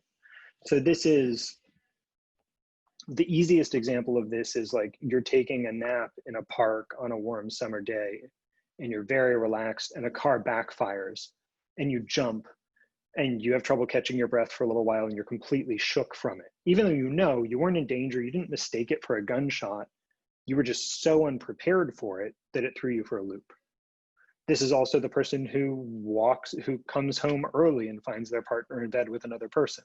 The shock to their system, there might be fear and sadness, but before all of that, there's this is not, I wasn't prepared for this at all. This is being on a subway car and someone just starts screaming. Can easily shock someone. It's like, I'm here, I'm in autopilot, I'm barely paying attention, and suddenly reality has invaded this. And on the extreme form, this is where this is one of the ways we can get things like PTSD. It's a physical assault, it's witnessing a physical assault, it's engaging in a physical assault. And you can often diagnose when someone's had a very severe example of this, when they kind of lose their affect, when it looks like they're on lithium or some other mood stabilizing drug where it's like something terrible's happened. You're like, how's it going? They're like, I don't know. I don't know how it's going. Like they're just not really there anymore. Which organs relate to shock? Kidneys is the normal answer that's given, but what we really care about is that it affects the Shen. It scatters the Shen. But for your exams, it's kidneys. I'm going to go through some of these questions here. Is shock the same as trauma? Can be. Shock is one of the main ways in which trauma occurs if we're talking about sudden trauma. So there's acute trauma that happens in an instant, like getting mugged on the street, and there's slow burn trauma, like having parents that ignored you, right? Like those are two very different examples. One is so slow and passive. There's no shock involved in that. It's a slow accumulation. Yeah, so it can be the same. As far as movement of qi goes, would fear be scattered qi? Fear is descending. Fear causes qi to descend. Shock causes it to scatter. And would it be moving in an appropriate direction? So shock scatters in all directions. Shock causes chaos within a person's system. Fear causes it to descend. Extreme fear causes people to pass out. Like the archetypal example of like the 1950s, like, fainting from a sudden fear or shock. But fear is also urination in children. If you look at some of the old Greek plays, they'll describe adult soldiers soiling themselves before a battle. That's fear causing qi to descend. Okay, what would be the emotion associated with the following example? An endurance athlete who trained for months finally completes the marathon, and while the accomplishment is great, shortly after there's a feeling of letdown or withdrawal. So that's joy moving into sadness. That's peak experience of the marathon, finished, surprisingly brief period of celebration, and then descent. That example is exactly the same as a graduating student. Or someone sending their kid to college for the first time. Like any major culmination of training, peak, falling off. Yeah. What, that makes sense? Yeah, it did. Thank you. I asked that because when you gave the graduating student, I thought it was associated with fear when we were on the topic of fear. So that's why I asked the question. But thank you. Sure. Yeah, these all feed into each other. So often after the sadness, it's like, oh, there's the peak experience. And now I'm just kind of like drained and a little bit lost. And then that causes me to ask, what is it that I'm doing? And once you get to what is it that I'm doing, that's when fear can show up. What direction is shock? Scatters, yeah. If shock affects Shen, isn't that heart? How do kidneys get affected? They affect the kidneys because the shock causes that scattering of qi and the kidneys support everything else. It can cause damage to the kidney qi. Shock tends to penetrate deeply. It also affects the heart. We'll get to Shen in a minute. The Shen is plural. It's not a singular thing. It's many things resting in the Shinju, the heart void. Sudden shocks to the system cause those to scatter. The classical metaphor is like birds from a tree. So yes, in the way that, to the degree that it affects the Shen, it's affecting the heart, but we're really talking about an aspect of a heart called the heart void. But for your exams, it's the kidneys.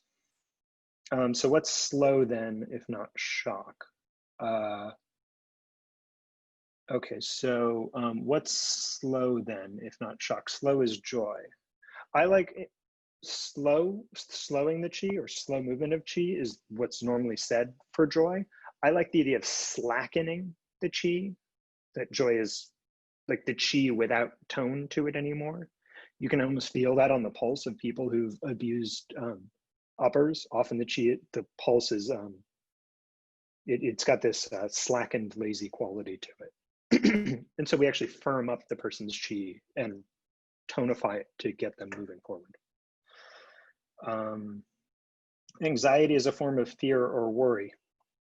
Anxiety is a word that doesn't really mean a whole lot. I don't know. It depends on the person. Is there anxiety in their chest? Does their anxiety arise when they're confronting new situations? Do they get anxious when they think about the future? It depends on, it's not enough information, which is part of the reason we're trying to define these emotions. Because when someone comes into you and they say, I have anxiety, and you go, oh, I know the points for that. It's like, well, I don't know, do you? Is your patient reporting accurately? They're using their language as best as they can to tell you what's going on.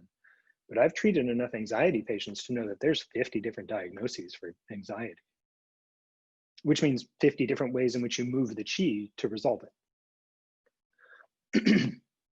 Now I understand why the honeymoon was invented regarding joy dissolving joy qi into sadness. I guess it slows the process. Yeah, that's part of the idea, is that like once you hit that peak of the wedding celebration, you want to then have a period where you're outside of the world in this little wedding bubble.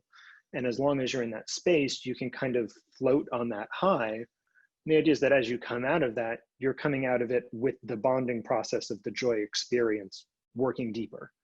So the idea there, aside from the people getting pregnant, is that in the original reason, the idea for it is that it solidifies the wedding.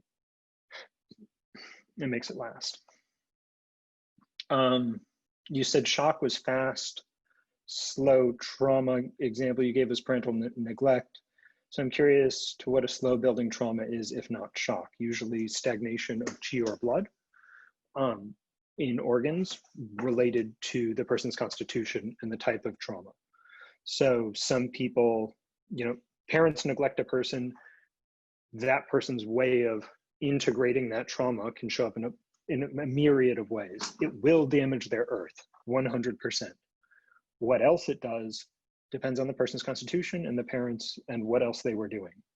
If they had an amazing friend group with, great aunts and uncle-like figures, the damage will be very different than if they live alone in the woods with their parents and there's no one else around. It gets complicated.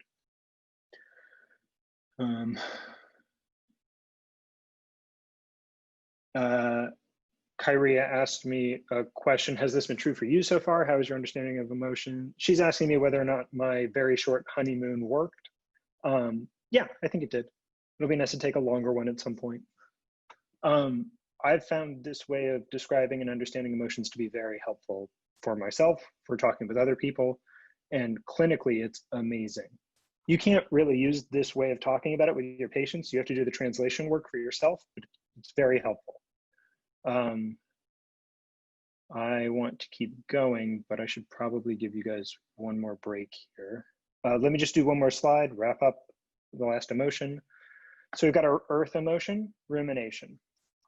The emotion experienced when a person perceives a situation in which a wrong decision will have such negative consequences that they're unable to make a decision at all. So the most obvious example of this is a very risk-averse person having to choose between two risky options. Negative consequences in this context means that they're concerned that they won't be able to deal with the fallout from it, which means that they're not going to be able to harmonize whatever happens. So just really quick, I'm going to flip this over to,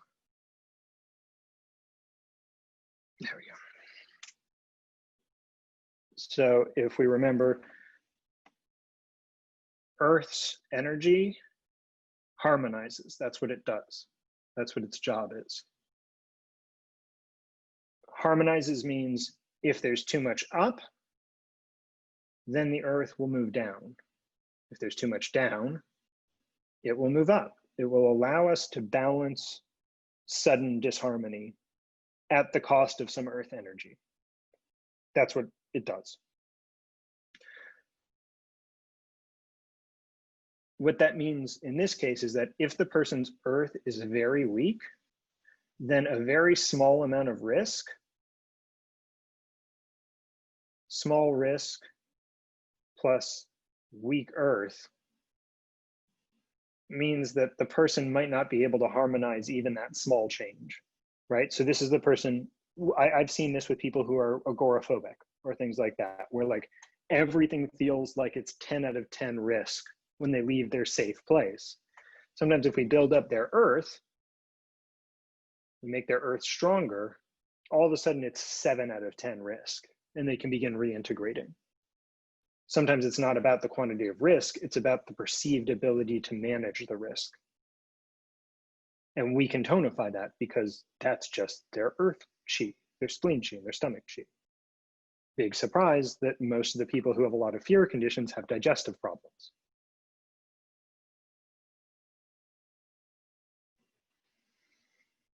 Okay, that makes sense for rumination? Rumination and processing. Rumination is pathological, processing isn't. So a person who's processing out an experience, they're actively moving with it. A person who's ruminating is someone who is not actively moving, who's stuck. So brief periods of rumination, brief periods of stuckness followed by movement are fine. And that's often what processing looks like. But I've met people who are stuck on one issue for years. What direction is rumination stuck? It's around. It moves around. So that's a lot of like nodding within the intestines, for example, worrying, ruminating. We tend to see that showing up as a twisting sensation within the person, which is also why we see a lot of worriers have abdominal discomfort as one of their chief symptoms. If you have a patient who comes in who says, I don't know, I just get, like, anytime I get worried, I get this pain in my abdomen. Cool, I know 100 things about this person now, because what you're saying is that you have a problem with rumination and worry, and that it's worse when problems show up. That make sense? Okay, let's take a 10-minute break, and I will be here for pretty much all of that to answer more questions. This is probably our hardest day and the most information I'm going to throw at you in one day. So if you're feeling a little bit overwhelmed, that's all right. I'm here to talk it through and help you get to the other side of this, but I also want to give you guys a real deep understanding to the best of my ability about emotions, and a lot of the other discussions are very superficial. And then we have a bunch of practitioners who aren't great at treating emotions. So I hope this is helpful. Thank you. Give me just 1 minute and I'll be right back and I'll answer questions. I just had a quick, more of a comment kind of thing. I was thinking about the last thing you just said with rumination and kind of how it goes around and around. I was thinking of my mom. I love all this stuff. It's just like totally, I'm obsessed with this. But my mom is, I feel like a big ruminator, where like the smallest of risks are just like completely shut her down. And she doesn't have any digestive issues. That's like not her thing. But she had like 9 children. So I'm wondering how the stomach and the spleen like play in with that, like maybe because there was so much of her so much of her flesh that was like given, maybe she doesn't have a lot of stomach and spleen left. I mean, I don't know. Yeah, what we tend to see, how many kids are we talking about? 9, and then like 4, 3, yeah, no, 3 or 4 miscarriages. Yeah, I know, it's like epic. So at that point, what we get concerned about is, we're going to talk about this week 8, I think, just a little bit, that we talk about for men's health, that it can damage their jing, their essence, if they ejaculate too frequently. And for women, the jing or essence can get fairly badly damaged during childbirth and during pregnancy. It's one of the reasons that women get this glow about them while they're pregnant, is that they're actually burning this extra fuel to support the child. And it shows up in their physique as well. They get a little bonus from that, but especially if proper care isn't taken near the period of birth and directly after, while they're postpartum, then it's hard to recuperate that damage to the essence. And if enough damage to the essence occurs, everything's weakened across the board. And if a person is very earthy and gets weakened, then rumination can often show up. It's also taking care of other people is taxing on the earth element. So people who are earth mothers tend to actually have damaged earth elements. That makes a lot. Wow, that makes a lot of sense. I wonder, like, I know some other people have questions too, but I wonder, like, you know, she's 75 now-ish, and I'm just wondering, like, if she were to get treated for acupuncture with this, like, I guess, what's the possibility of it being tonified? You know, maybe if it's so. It's always hard with individual cases. Right. I mean, we're going to do this later in the semester, but I can spend just 30 seconds on this here. So the way it usually works is jing over time, and, you know, person's going along happily and they have a kid, and then that's where they die. So it's going to be more like they have a kid and over time, and then something happens. What we try to do through Chinese medicine is have this look more like this and rebuild it. That might not change their lifespan, but this is all of this in here is quality of life. And so what the jing's gonna get damaged. This is gonna be higher, but we might be able to minimize this. It's the person who has a traumatic birth, loses a lot of blood, postpartum depression, all of that stuff. Like, maybe we're catching it here and only bringing it up to here, but we want some of that is salvageable. And we want to salvage as much of it as possible. And that's an entire specialty. Postpartum care, OBGYN, fertility, birthing support. We're really good at it. That's really good to know. Even if someone hasn't had children in a long time, I guess there's still hope for them because they're still a human. I guess it's almost like the idea of like resilience, like kind of existing in this between space. It's really cool. It definitely, it's worth her checking it out. You can, if she's local, just have her come to the clinic. Yeah. Well, she's scared of New York. She's like, I can't drive to New York. Like, this is like a whole thing. Like, everything becomes that. It's like, it's just going to New York. But for her, it's like too much, you know. We live in Jersey. So that's the same rumination issue sometimes as well. It's like, it's just too much. Yeah. Yeah. Well, if you were built up more, then your definition of too much would change. Good point. There you go. Right? Boom. There you go, Mom. I'm going to talk to her. Thank you. Yeah. I mean, maybe try to find someone local. Yeah. Okay, I've got a couple other questions also from Kyria. That was the same thing I just said. Now you can okay. But it was more in there, but all right, any other questions before we dive back in here? I'm just we have so much more to go over in theory today. So let's see which parts of this we want to do. I'd like it if you guys review the slides that we don't get to. I'm just going to be pushing back probably some of this to next week, but that's fine. So, okay.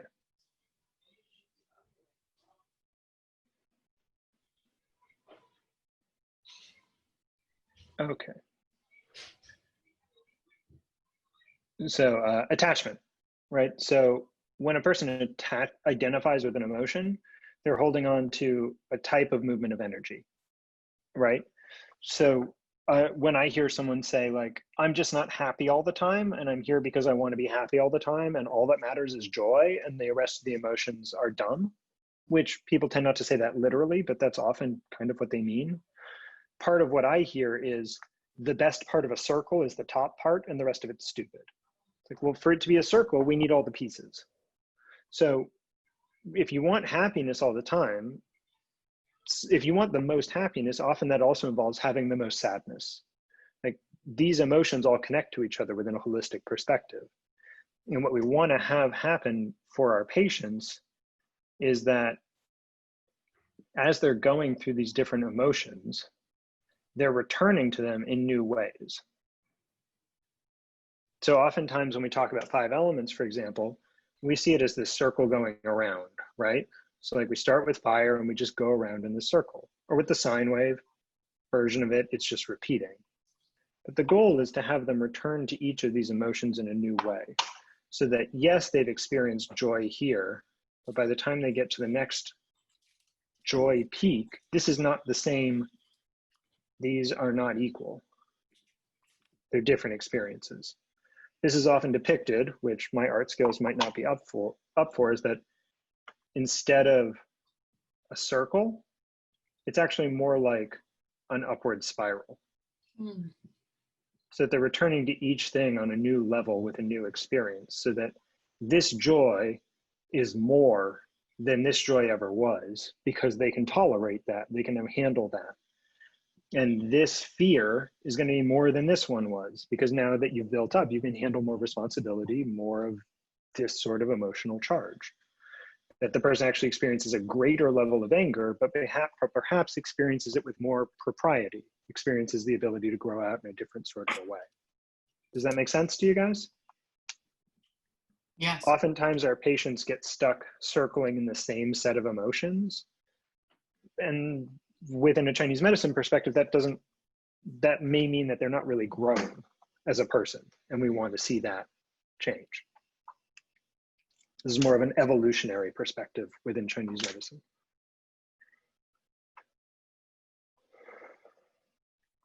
Okay.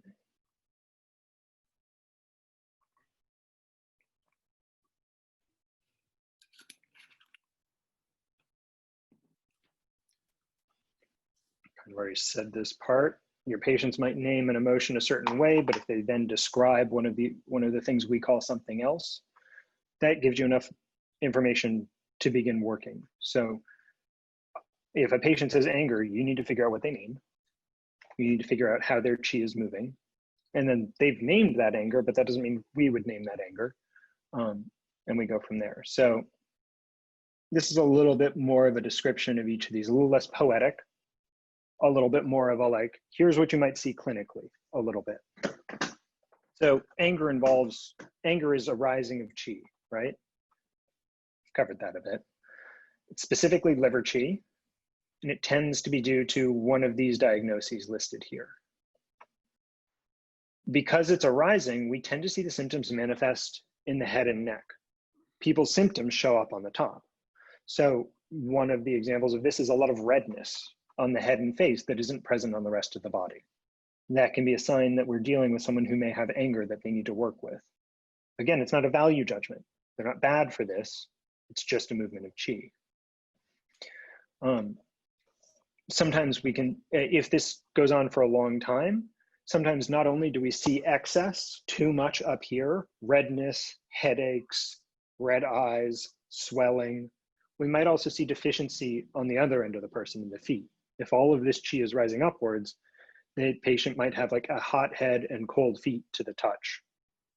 They might have peripheral neuropathy. They might also be diabetic and be manifesting peripheral neuropathy in their feet, but not their hands, and all this excess in their head at the same time. And people who have anger as something to work with tend to have problems related to wood interacting with these other organs. So people with this sort of anger tend to have liver overacting on earth or insulting metal. Generally, if the person has a weak center, it's going to affect their digestive system more. And if they have a lot of sadness or weakened lungs, it's going to tend to affect their lungs more. So in the earth example, this is the person who worries so much, who gets angry, but then maybe doesn't express it and then internalizes it and then gets nauseated. It might be the person who's angry, but is slowly getting deficient, who has problems digesting food in general. And for the lung version, this is more someone who has a lot of sadness, but maybe can't express it. Yeah, they can totally have both.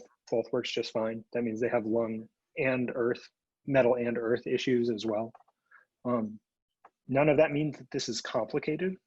I mean, it's a little complicated to talk about, but it doesn't mean that it's hard to work with. You just have to reestablish the proper movements here. Sorry, It can be hard, but it doesn't have to be. Go ahead.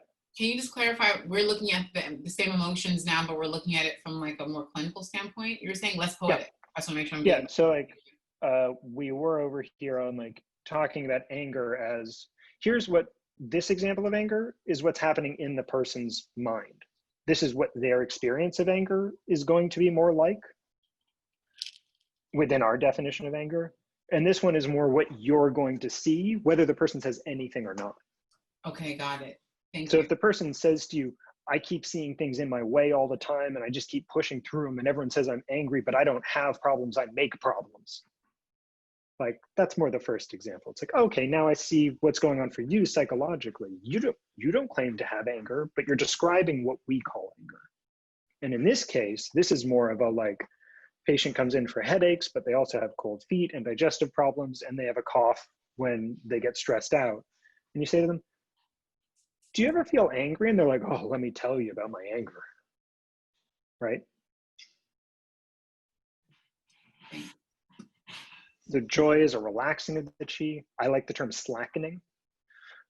This tends to be due to qi deficiency, heat, or phlegm. So this is one of the places that I want you guys to look a little bit just to get a feel for these. The anger tends to be due to excess, stagnation, yin deficiency, or heat. And joy tends to be due to qi deficiency, heat, or phlegm. Other things can cause these, but those are the main things we look at. Slackening of qi, yeah. So one of the places you see this slackening of qi, for example, is in long distance runners. Anyone whose heart rate starts, can I write slackening for you? It's on the slide there, but slackening. You see this in long distance runners. One sec, Danielle, I'll answer that. Where their pulse starts to drop down to like 45 beats per minute. And as you start talking to them about their emotions, they don't really have any anymore. They're just flat. It's like, do you get angry? No, really. Do you get sad? No, I'm good. You happy? Yeah, I'm just kind of chill all the time.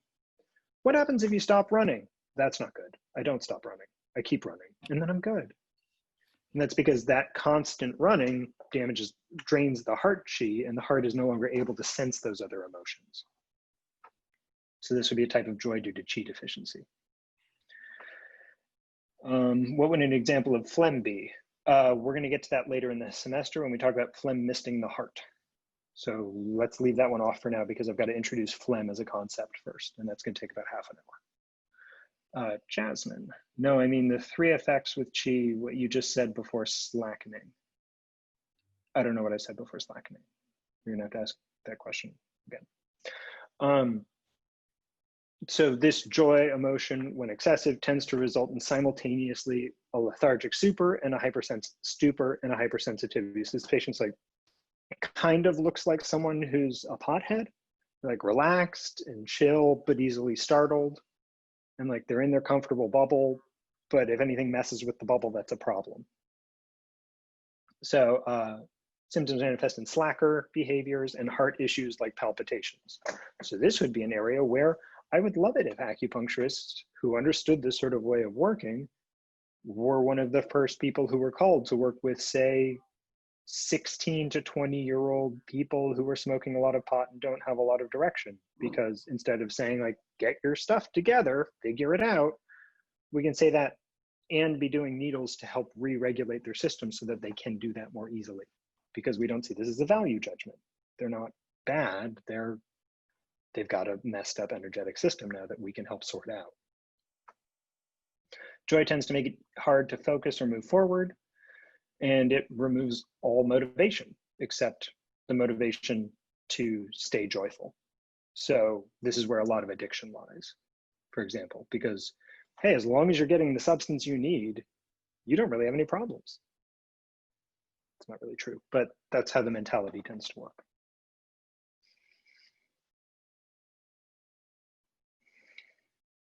So sadness is a dispersing of the qi.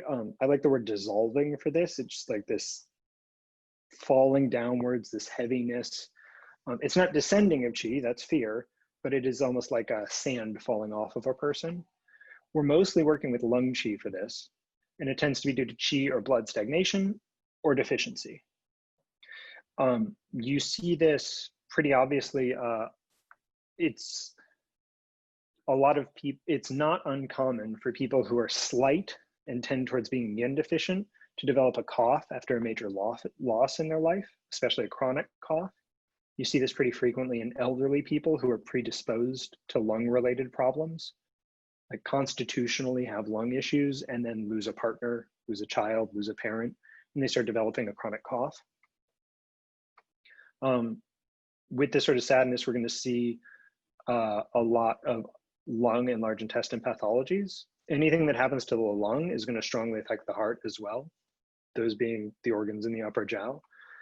And this is often what we're talking about when we see heartbreak, is this sadness dissolving so much that it's almost like the heart's prime minister, the emperor is gone and the emperor is exposed, and that can damage directly into the heart and can be fatal.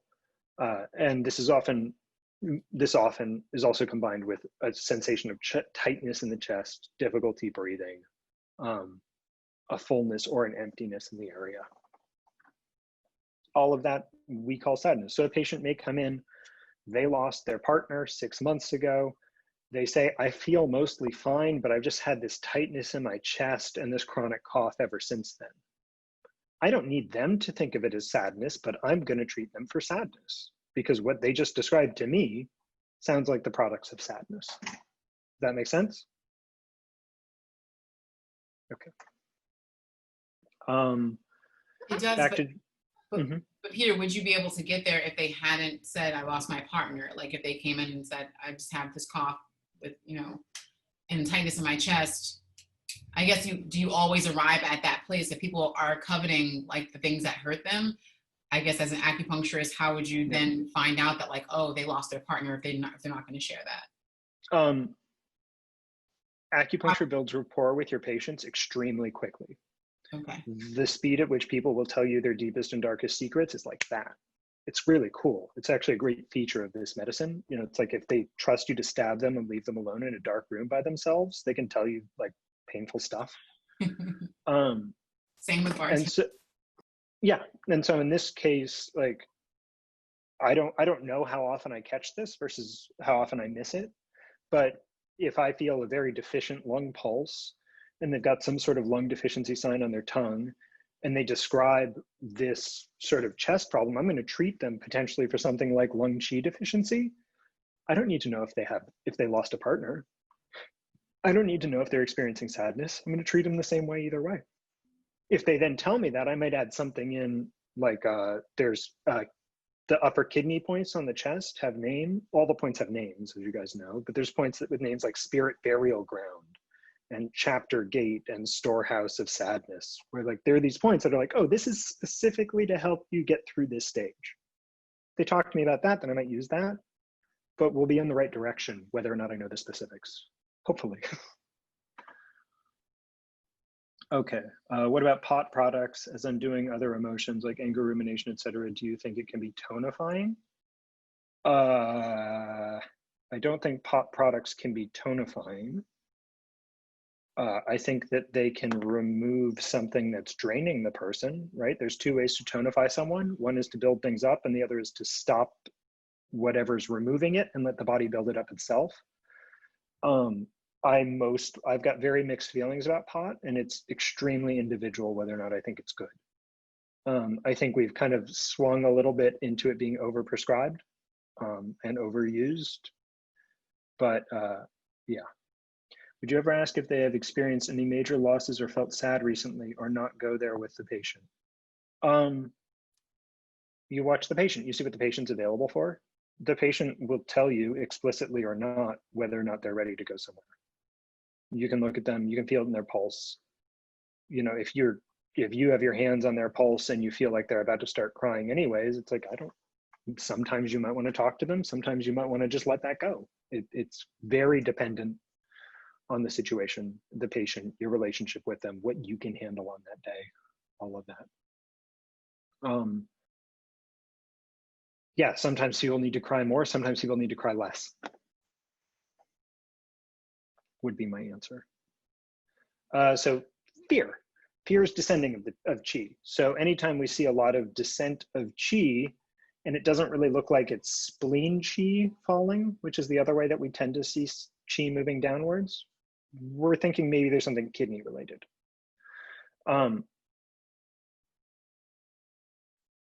This is the emotion people like the least. This is the one that people will tend to do basically anything to avoid.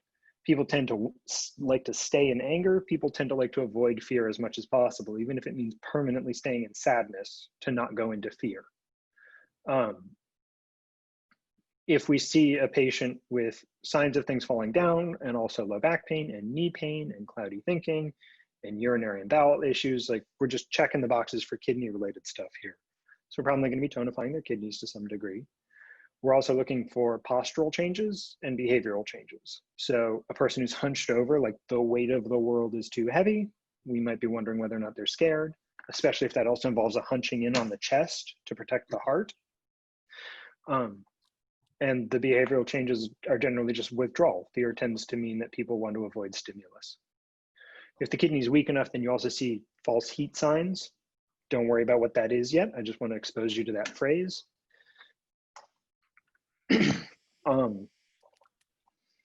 Yeah, so let's just flip this for 1 second. If kidney qi deficiency can cause fear, if kidney qi deficiency leads to qi moving downwards, and that's experienced by the pericardium, we call that fear. A lot of older people get kidney deficiency. That's kind of what we call aging, right? The weakening of the jing in the kidneys. It's no surprise then that as people get older, they tend to become more fearful of a lot of things. That's something we can work with because that's often fear generated by deficiency, not generated by outside reality. It's generally an internally created thing that we can help people through and often give them a new lease on life. If they're kind of checking out at 60 of like, world's too much, time for me to retire and I'm out of here. Like, well, or you could have a whole nother chapter. You may want that, you may not. The appropriateness of that changes depending on the person. But if they're gung-ho for it, we can help them get over the hurdles that would allow them to have that sometimes.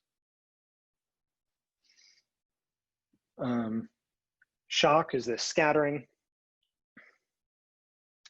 It can be similar to fear because it causes a fear response immediately because there's a startling element of it.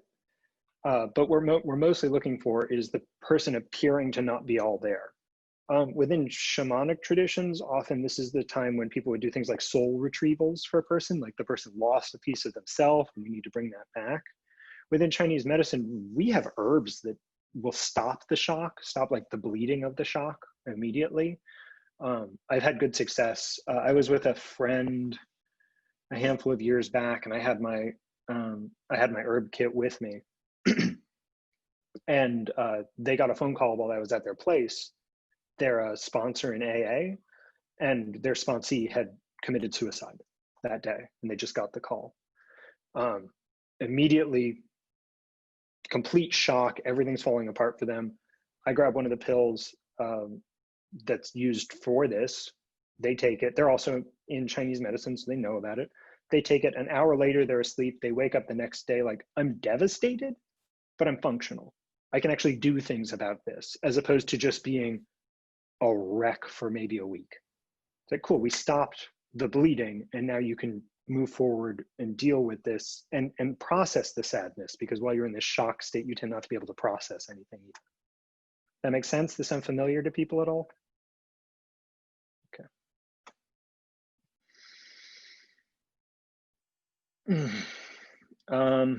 That would be the Yunnan Biao red pill. It's also useful for severe physical injuries. But yeah, I mean, it's not going to mean a lot till you take some more classes, and it's not a secret. Rumination, it's going to be nodding of the qi, right? So we're looking for signs that their qi is twisted in upon itself. So twitchy, apologizing, lack of focus, insomnia are a lot of ways this shows up. Lots of digestive issues, mostly affects the spleen and stomach, causes stagnation. Long term, it's like this twisting ball has shown up in their stomach, and they can often get kind of obsessed about it and stuck on it in the past. So the good side, like one of the things that, so like, let's say I do something stupid, which happens more frequently than I might like. Ideally, I spend time processing that and I extract out information that makes me better in the future, right? Like, what lessons can I learn from having been an idiot yesterday? Oftentimes people with this sort of rumination issue will keep like twisting and chewing on these past events long past the time where there's anything to learn from them. So anyone who's still obsessed with something bad that they did when they were in high school, for example, and they're 40, it's like, you've probably gotten everything out of that experience you're going to get out of it. How do we get you to move to the next stage and unblock all that energy that's trapped there?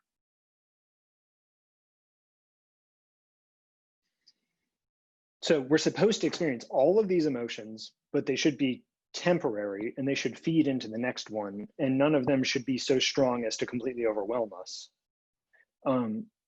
As we go through each yin organ, we're going to go one level deeper and repeat everything that we just said about each emotion related to the organ. So if this felt like a really fast pass through this, we're going to reinforce this as we go. Yeah, but like rumination, they can't seem to complete the download. Yeah, sure, exactly, that works. Learn the lesson, grok the situation, yeah. But the main thing I want you to take away from this is emotions are just movements of qi. We can name the types of movements of qi that there are, and then we assign to those emotional names. And then we treat them almost exactly the same as we treat any other movements of qi, because they're not special.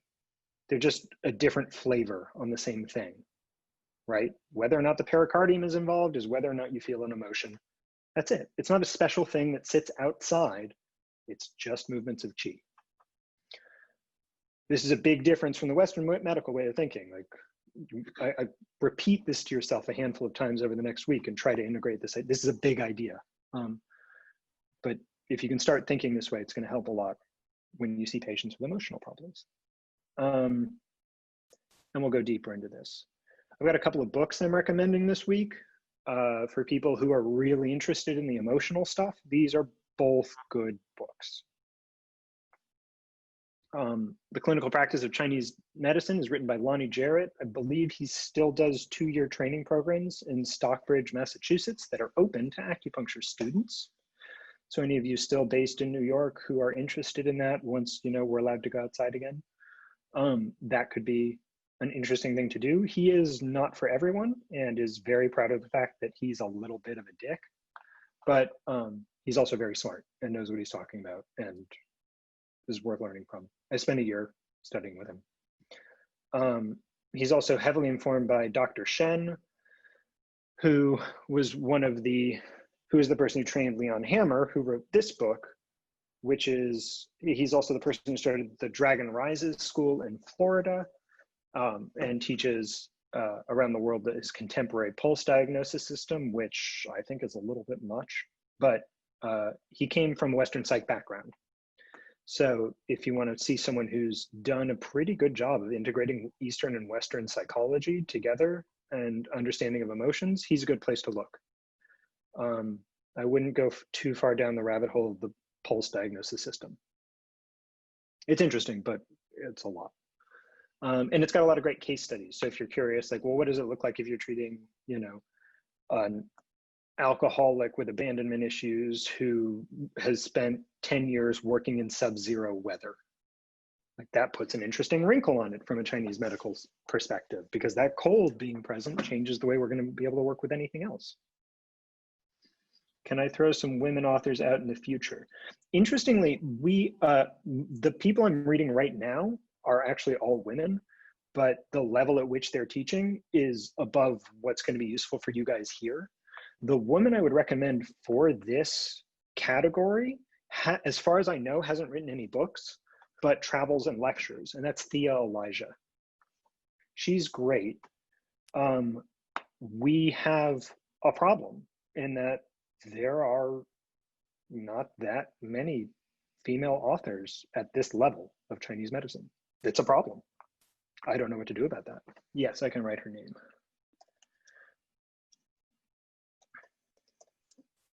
Thea Elijah. Let me send some sort of a link to. She comes and teaches at Pacific College from time to time. And she's a 5-element person. I'm pretty confident that this is her website. Yeah, she's good. Outside of that, I've got a couple other female authors I'm going to recommend in other classes this semester. Lillian Bridges is interesting. I take a lot of what I do, a lot of my foundation comes from Miriam Lee. But yeah, there are good female authors, just not for books that, not a lot of books that can be read in your first couple semesters. Sorry. We also, there's a lot of opportunity for new books to be written in English in Chinese medicine. We need an upgrade. Okay, I'm not really sure it makes sense to go into the other 28 slides I have for today. Anyone have any questions here? Feel free to just hop on and ask if you have any. Does this perspective on emotion kind of make sense? Does it make sense why this is a valuable way to think, like having relatively concrete definitions?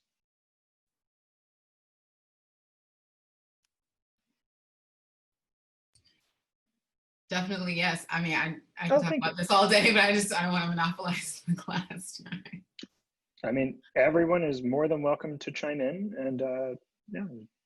I think this is fascinating from like a perspective. I teach movement. I know that Kyria does too, and I think that that's kind of the beauty of it, and kind of this is like what I've been looking for. You know what I mean? Like, great. I suffer from anxiety, whatever that is, but I know more so through my own movement patterns and whatever, what that feels like, or how easily that could be like, I'm just getting a bunch of shit done, turns to irritability when it's kind of gone past the point.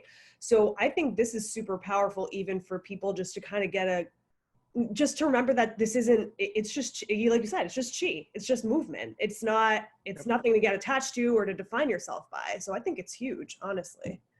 Great. I'm glad to hear that. Yeah.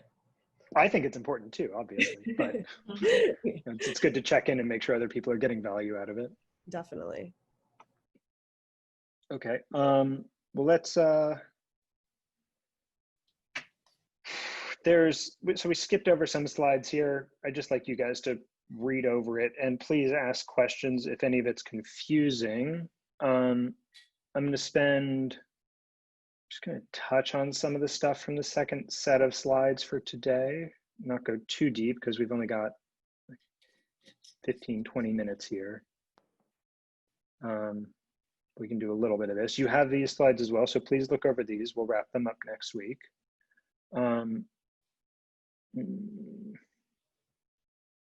Yeah, this is the Lillian Bridges book I was mentioning. Learning, we can just talk about a couple books here. Learning facial diagnosis is a very useful skill. Whether or not you think facial diagnosis is a real thing, whether or not you think people are giving you information based on the lines on their faces and those sorts of things, I don't really care. It's useful even if you think all of that is stupid. Because if we look at the way that we know our brains process information from a Western perspective, we're actually very bad at seeing people's faces. We've got an entire area of the brain that's specifically designed to recognize faces. We've got facial recognition software set in.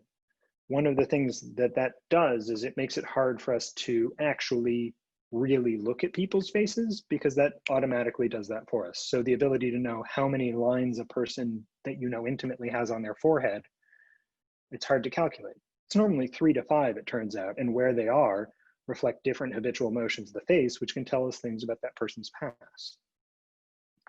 The lines that people have on their face do tell, in my experience, tell a story, but even if you don't think that that's how this works, learning how to see people's faces really clearly in a clinical situation makes a huge difference. The ability to pick up subtle emotional cues, the basic learning of like what different hand motions tend to mean. None of them are 100% accurate, but if you get a cluster of information, then it begins to inform how you ask questions. And her classes, Lillian Bridges' classes, are quite good. She's very entertaining. You take a couple of them, you've kind of covered everything she's teaching, but they're very entertaining. In Asian culture, reading faces is like really pervasive. Like that's like the first thing people will do when they meet you. Sure. It's like it's really a common thing. I mean, like I grew up with my dad telling me about people's faces he read, and he wasn't an acupuncturist or anything.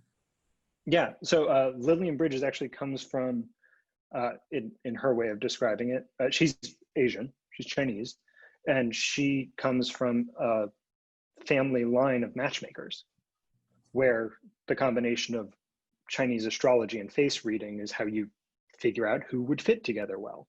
And she came to her family came to the US, and she got into Chinese medicine as a different way of expressing the same concepts.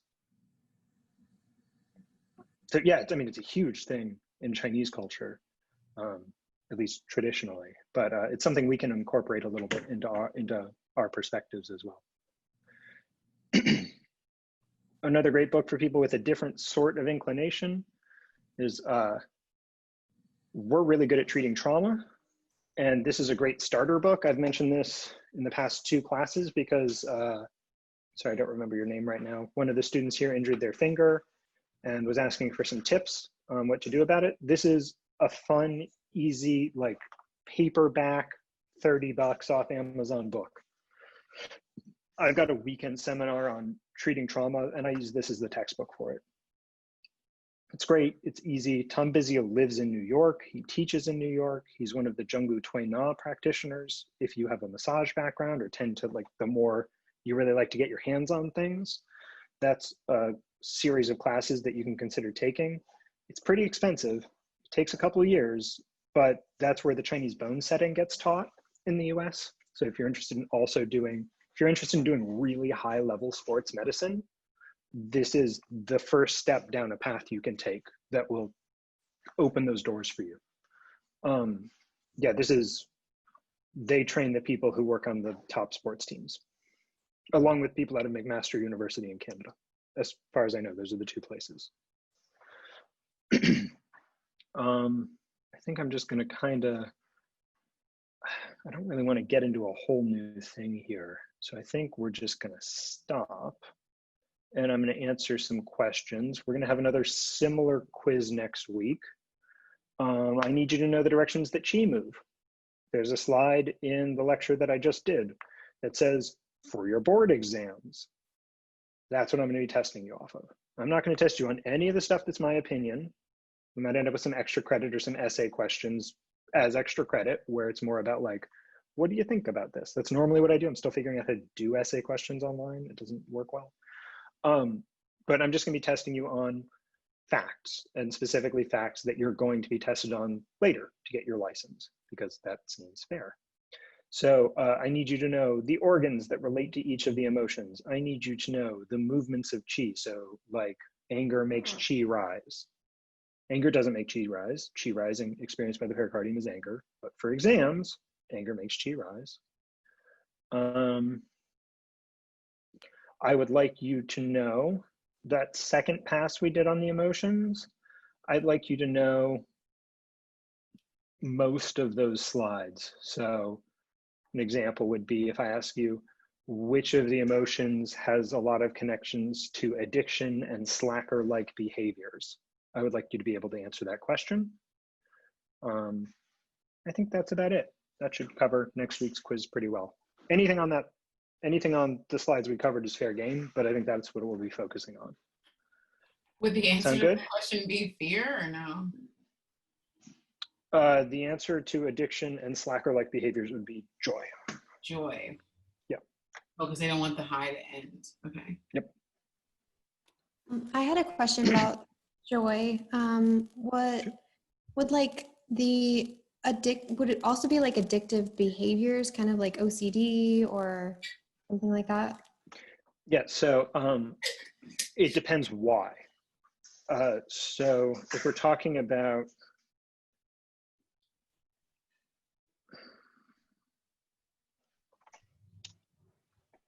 let's get that out of the sun. If we're talking about, this is really sloppy to do, okay. If we're talking about OCD, OCD is usually about control and correctness. You want things to be a certain way, and you want to make sure they're a certain way, right? This combo is mostly speaking to metal.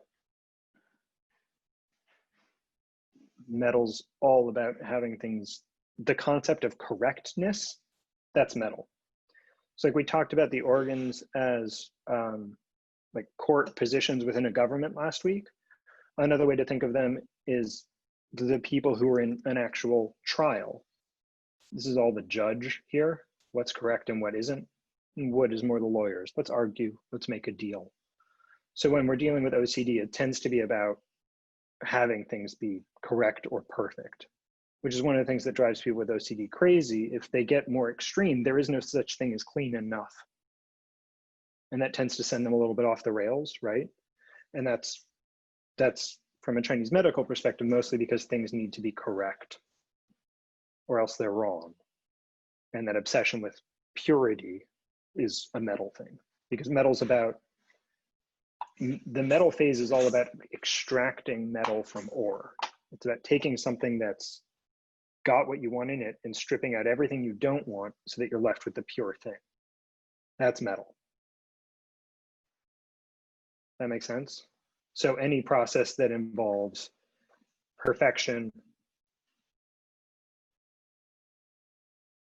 or cleansing, anyone who's saying, I just need to go on a cleanse, I always need to be cleansing, I just don't feel clean, I don't feel right. If that's a repeating theme, then they probably have a metal imbalance of some sort.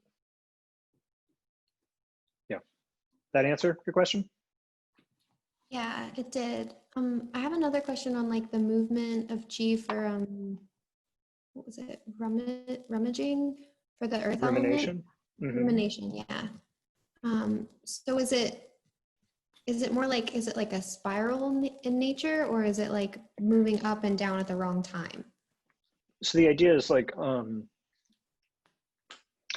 so in Taipei, there's a building called Taipei 101. It's an extremely tall building.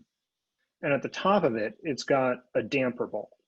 It's literally this giant, incredibly heavy ball that sits up at the top, so that if the wind blows in this direction, the ball can be shifted to the left to counter that out, so that the building stays stable. If it's an earthquake-prone region, if there's an earthquake and everything's shaking, this ball is going to move counter to whatever's happening to keep the building balanced. That's what Earth does. So when we say that the direction of Earth is around, sometimes it gets depicted like that. I kind of like the Celtic knot style of drawing it. But the idea is that it provides whatever energy you need, like a shock absorber, to fix the situation. But in doing so, it drains itself, and it might only be operating at the level of a branch. So for example, if I'm walking along and what's a good example of this that's not too complicated? Let's say I have to work too hard for a week. So if this is normally like rest and recuperate, and this is activity, right? Above this line is activity and below is rest. Let's say I've got a week where I have to work really hard, and so it looks more like this, right? That's not balanced long-term. The first energy that I'm going to be draining to make this sustainable is Earth. Earth is going to say, you know what? We're going to compensate for this. We're going to drain the Earth to make sure you get this extra recuperation here, and you can sustain this for a period of time. How long you can sustain this is how strong your earth is. So for example, a lot of people here are in lockdown right now. If aspects of the lockdown are getting harder and harder and harder, like the same thing that was fine a month ago is now getting more difficult, that's often because the person's earth is getting worn down. So making sure that you're having a clean diet that nourishes you, that's partially to get the nutrition you need, but it's also to keep your earth strong so that you can deal with the changes as they come, or lack of changes. Does that make sense? So it balances out everything else, but just like how it can balance out having trouble during like a stay-at-home order, it doesn't fix the stay-at-home order. It just makes it okay longer. So sometimes you'll see people inappropriately using their earth energy to maybe stay in an abusive relationship. It doesn't work, but I can make it work for another year by damaging my earth. I can last longer by sacrificing these inner resources. And then when they get to the point that they can't handle it anymore, they may not have the energy to do something else about it either. Is there an, So, oh, sorry. Go ahead. Is there an added nuance if you're of an earth personality on how like harmonizing affects your earth? We're going to talk about this a bit next week. People with earth, I mean, that's a little hard to answer. So people who tend to be earthy in nature, which all of us should have all of these 5, just in different balances, right? So people who have a lot of earth tend to be really good hosts, entertainers, party planners, MCs, professors, teachers, anyone who's working with groups of people and trying to create a harmonious environment. That's a good expression of earth. An excessive presentation of earth is a mother who overprotects their child and doesn't allow their child to have any experience of their own by harmonizing all of it away from them. An underrepresentation of earth would be someone who doesn't pay any attention to their child. And when their child does get hurt and does need support, isn't there. That's an oversimplification. We're going to go deeper into this. But yeah, I mean, earth is, a lot of this earth is about proper knowing when to harmonize and when to let the waves play out the way they would. Yeah, like I guess expressing lung, like metal when needed to find that balance, you think? Yeah, or I mean, or like, so you have a patient who comes in who is in a relationship that they want to leave, and they're like, yeah, I mean, I just get angry, but instead of expressing that anger or acting on it, I find if I just go for a walk and come back and cook us both a nice dinner, like everything can be fine. It's like, well, that's a short-term solution. It might be better for you. I don't have the answer for this person. I would never tell them what to do because that's not my role. But it might be better for that person to act on the knowledge that this is wrong, leave the relationship, and not utilize all of that energy to stay in it. The utilization of the energy to perpetuate a non-functioning system just leaves you more drained on the other end. That make sense? Yeah. Okay. Earth is in men the same way, meaning the manifestation the same way, i.e. being paternal and protective. I mean, the elements are the same. They have yang and yin aspects, and in general, men have more of the yang aspects, and in general, women have more of the more of the yin aspects.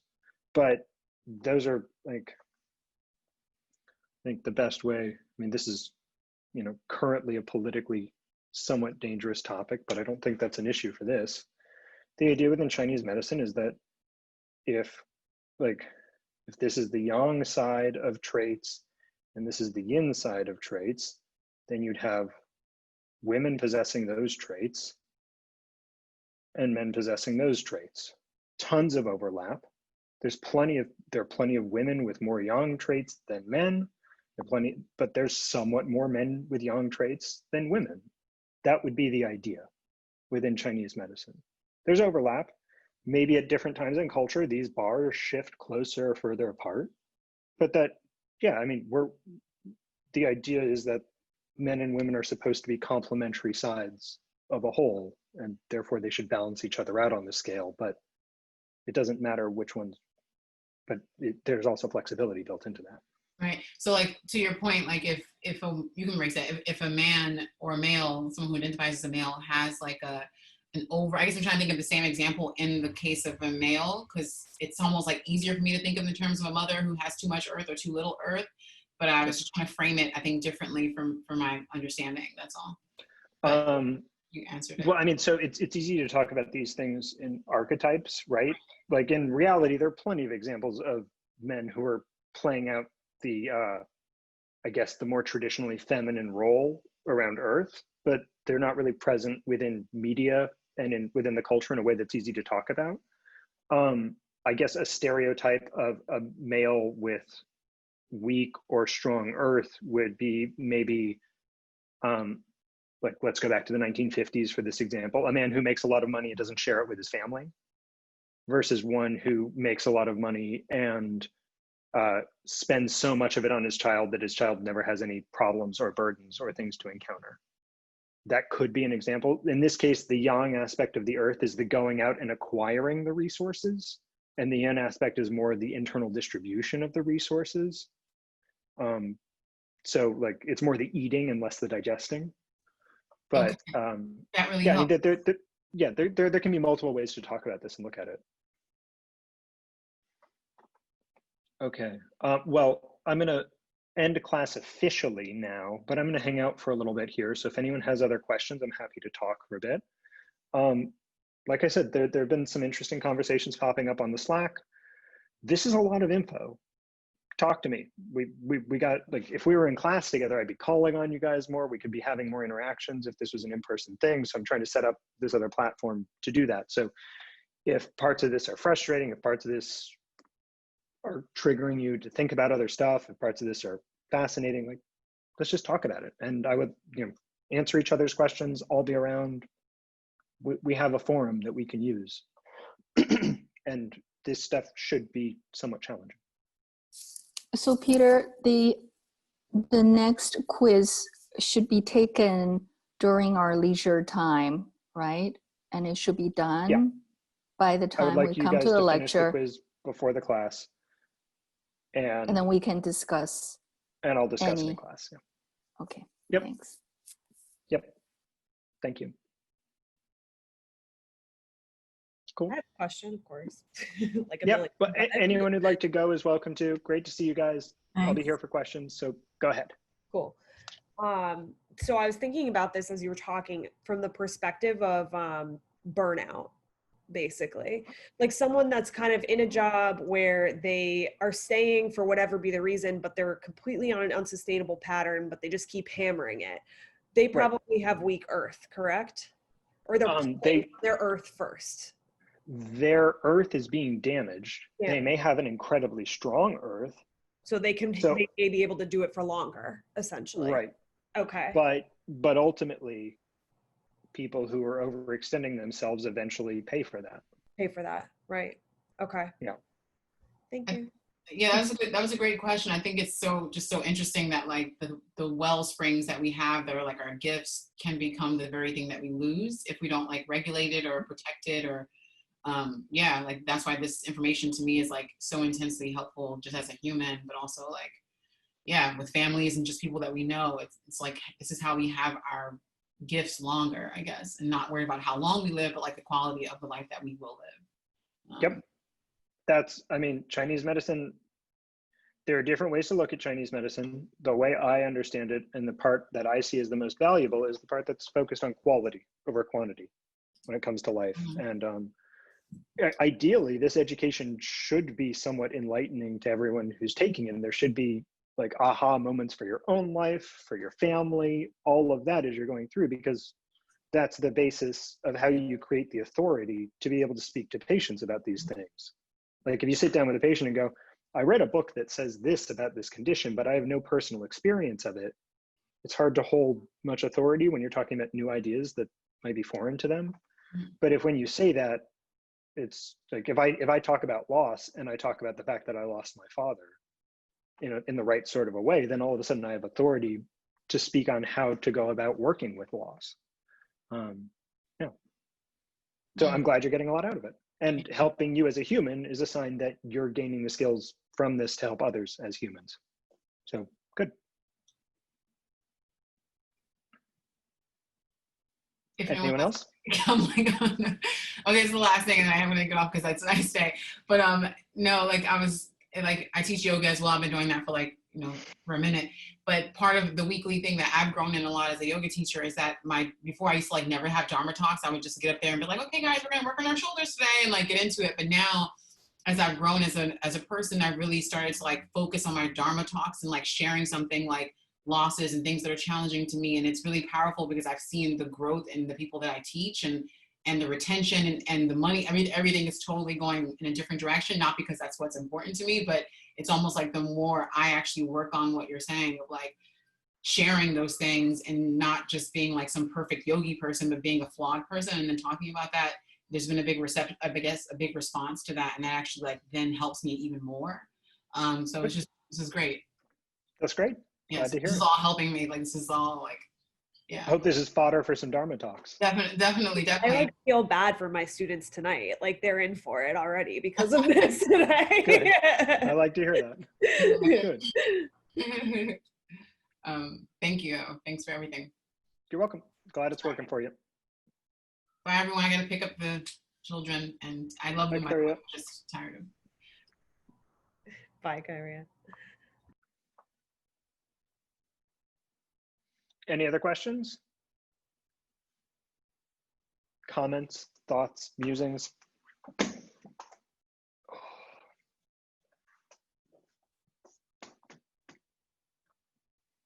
You guys, this semester is going well in general, other classes going well? It's been interesting with some of it being online, that's for sure. Like points online. Yep. But some of these classes, it's a little challenging. Yeah. I'm sure. This one's not too bad, but no, this is, some of them. Yeah. Definitely hear you on that. I don't know. I would love to teach needle technique. I have no idea how they're going to begin introducing anything about needling to anybody. I guess Marianne was saying today that they're thinking about doing like labs, and that's kind of the gist I got from the whole like clinic town hall last week. Is I think that the clinic seems to be that's going to take priority, and then everything else maybe we'll go in and do it for like an afternoon. Like I don't know what it even. I don't know. So. I mean, on the professor side, we're still. I just submitted my availability for next semester, and there's hope that the clinic will be open, but I know we don't know. We don't have the data yet. And it's weird. It's exactly what you said. Like things that were fine, like maybe like a couple of months ago, like today, it was like getting into we had our first quiz for points. You kind of got like different people with whatever. And I'm like, I'm so frustrated. But it's like, everybody is feeling that way. So it's kind of like, you just kind of get to the point where it's like, some days it's totally fine. And other days you're just like, I just wish that you were right in front of me so I could see what you mean and not be looking at the screen, trying to do this, that kind of thing, Yep. Totally. But I mean, on my side, like I can't look at everybody's face at the same time. So I ask, this making sense to people? And it's like, if we're in a classroom, I can tell if half the people aren't paying attention. I don't know. There's no way to do that here. It's so weird. It's interesting. Even teaching yoga online, I've taught yoga for I don't even know how long at this point. And it's like, I'll teach yoga and Qigong and I'm like, I can't read the room. I don't know. Yep. I'm like, how's everyone feeling? And now I'm liking this because I can kind of be like, feel your energy in your body. What direction? What are we got kind of going on? Because then that would help me know, do we need to ground? Do we need to come up? What are, that kind of thing, which you kind of know when people are saying, I feel this or I feel that, but this is more color to it. It makes it less personal, which I really like. Totally. So, I mean, I would expect that one of the things you'll find is that, so there's rooting or grounding, but there's also centering, and the centering is all earth, and everyone's earth is somewhat damaged right now. So that might be a nice place to look. Yeah, I believe it. I'll let you go. Thank you. Yep. Sorry, I gotta grab the door here. Go ahead. Great to see you.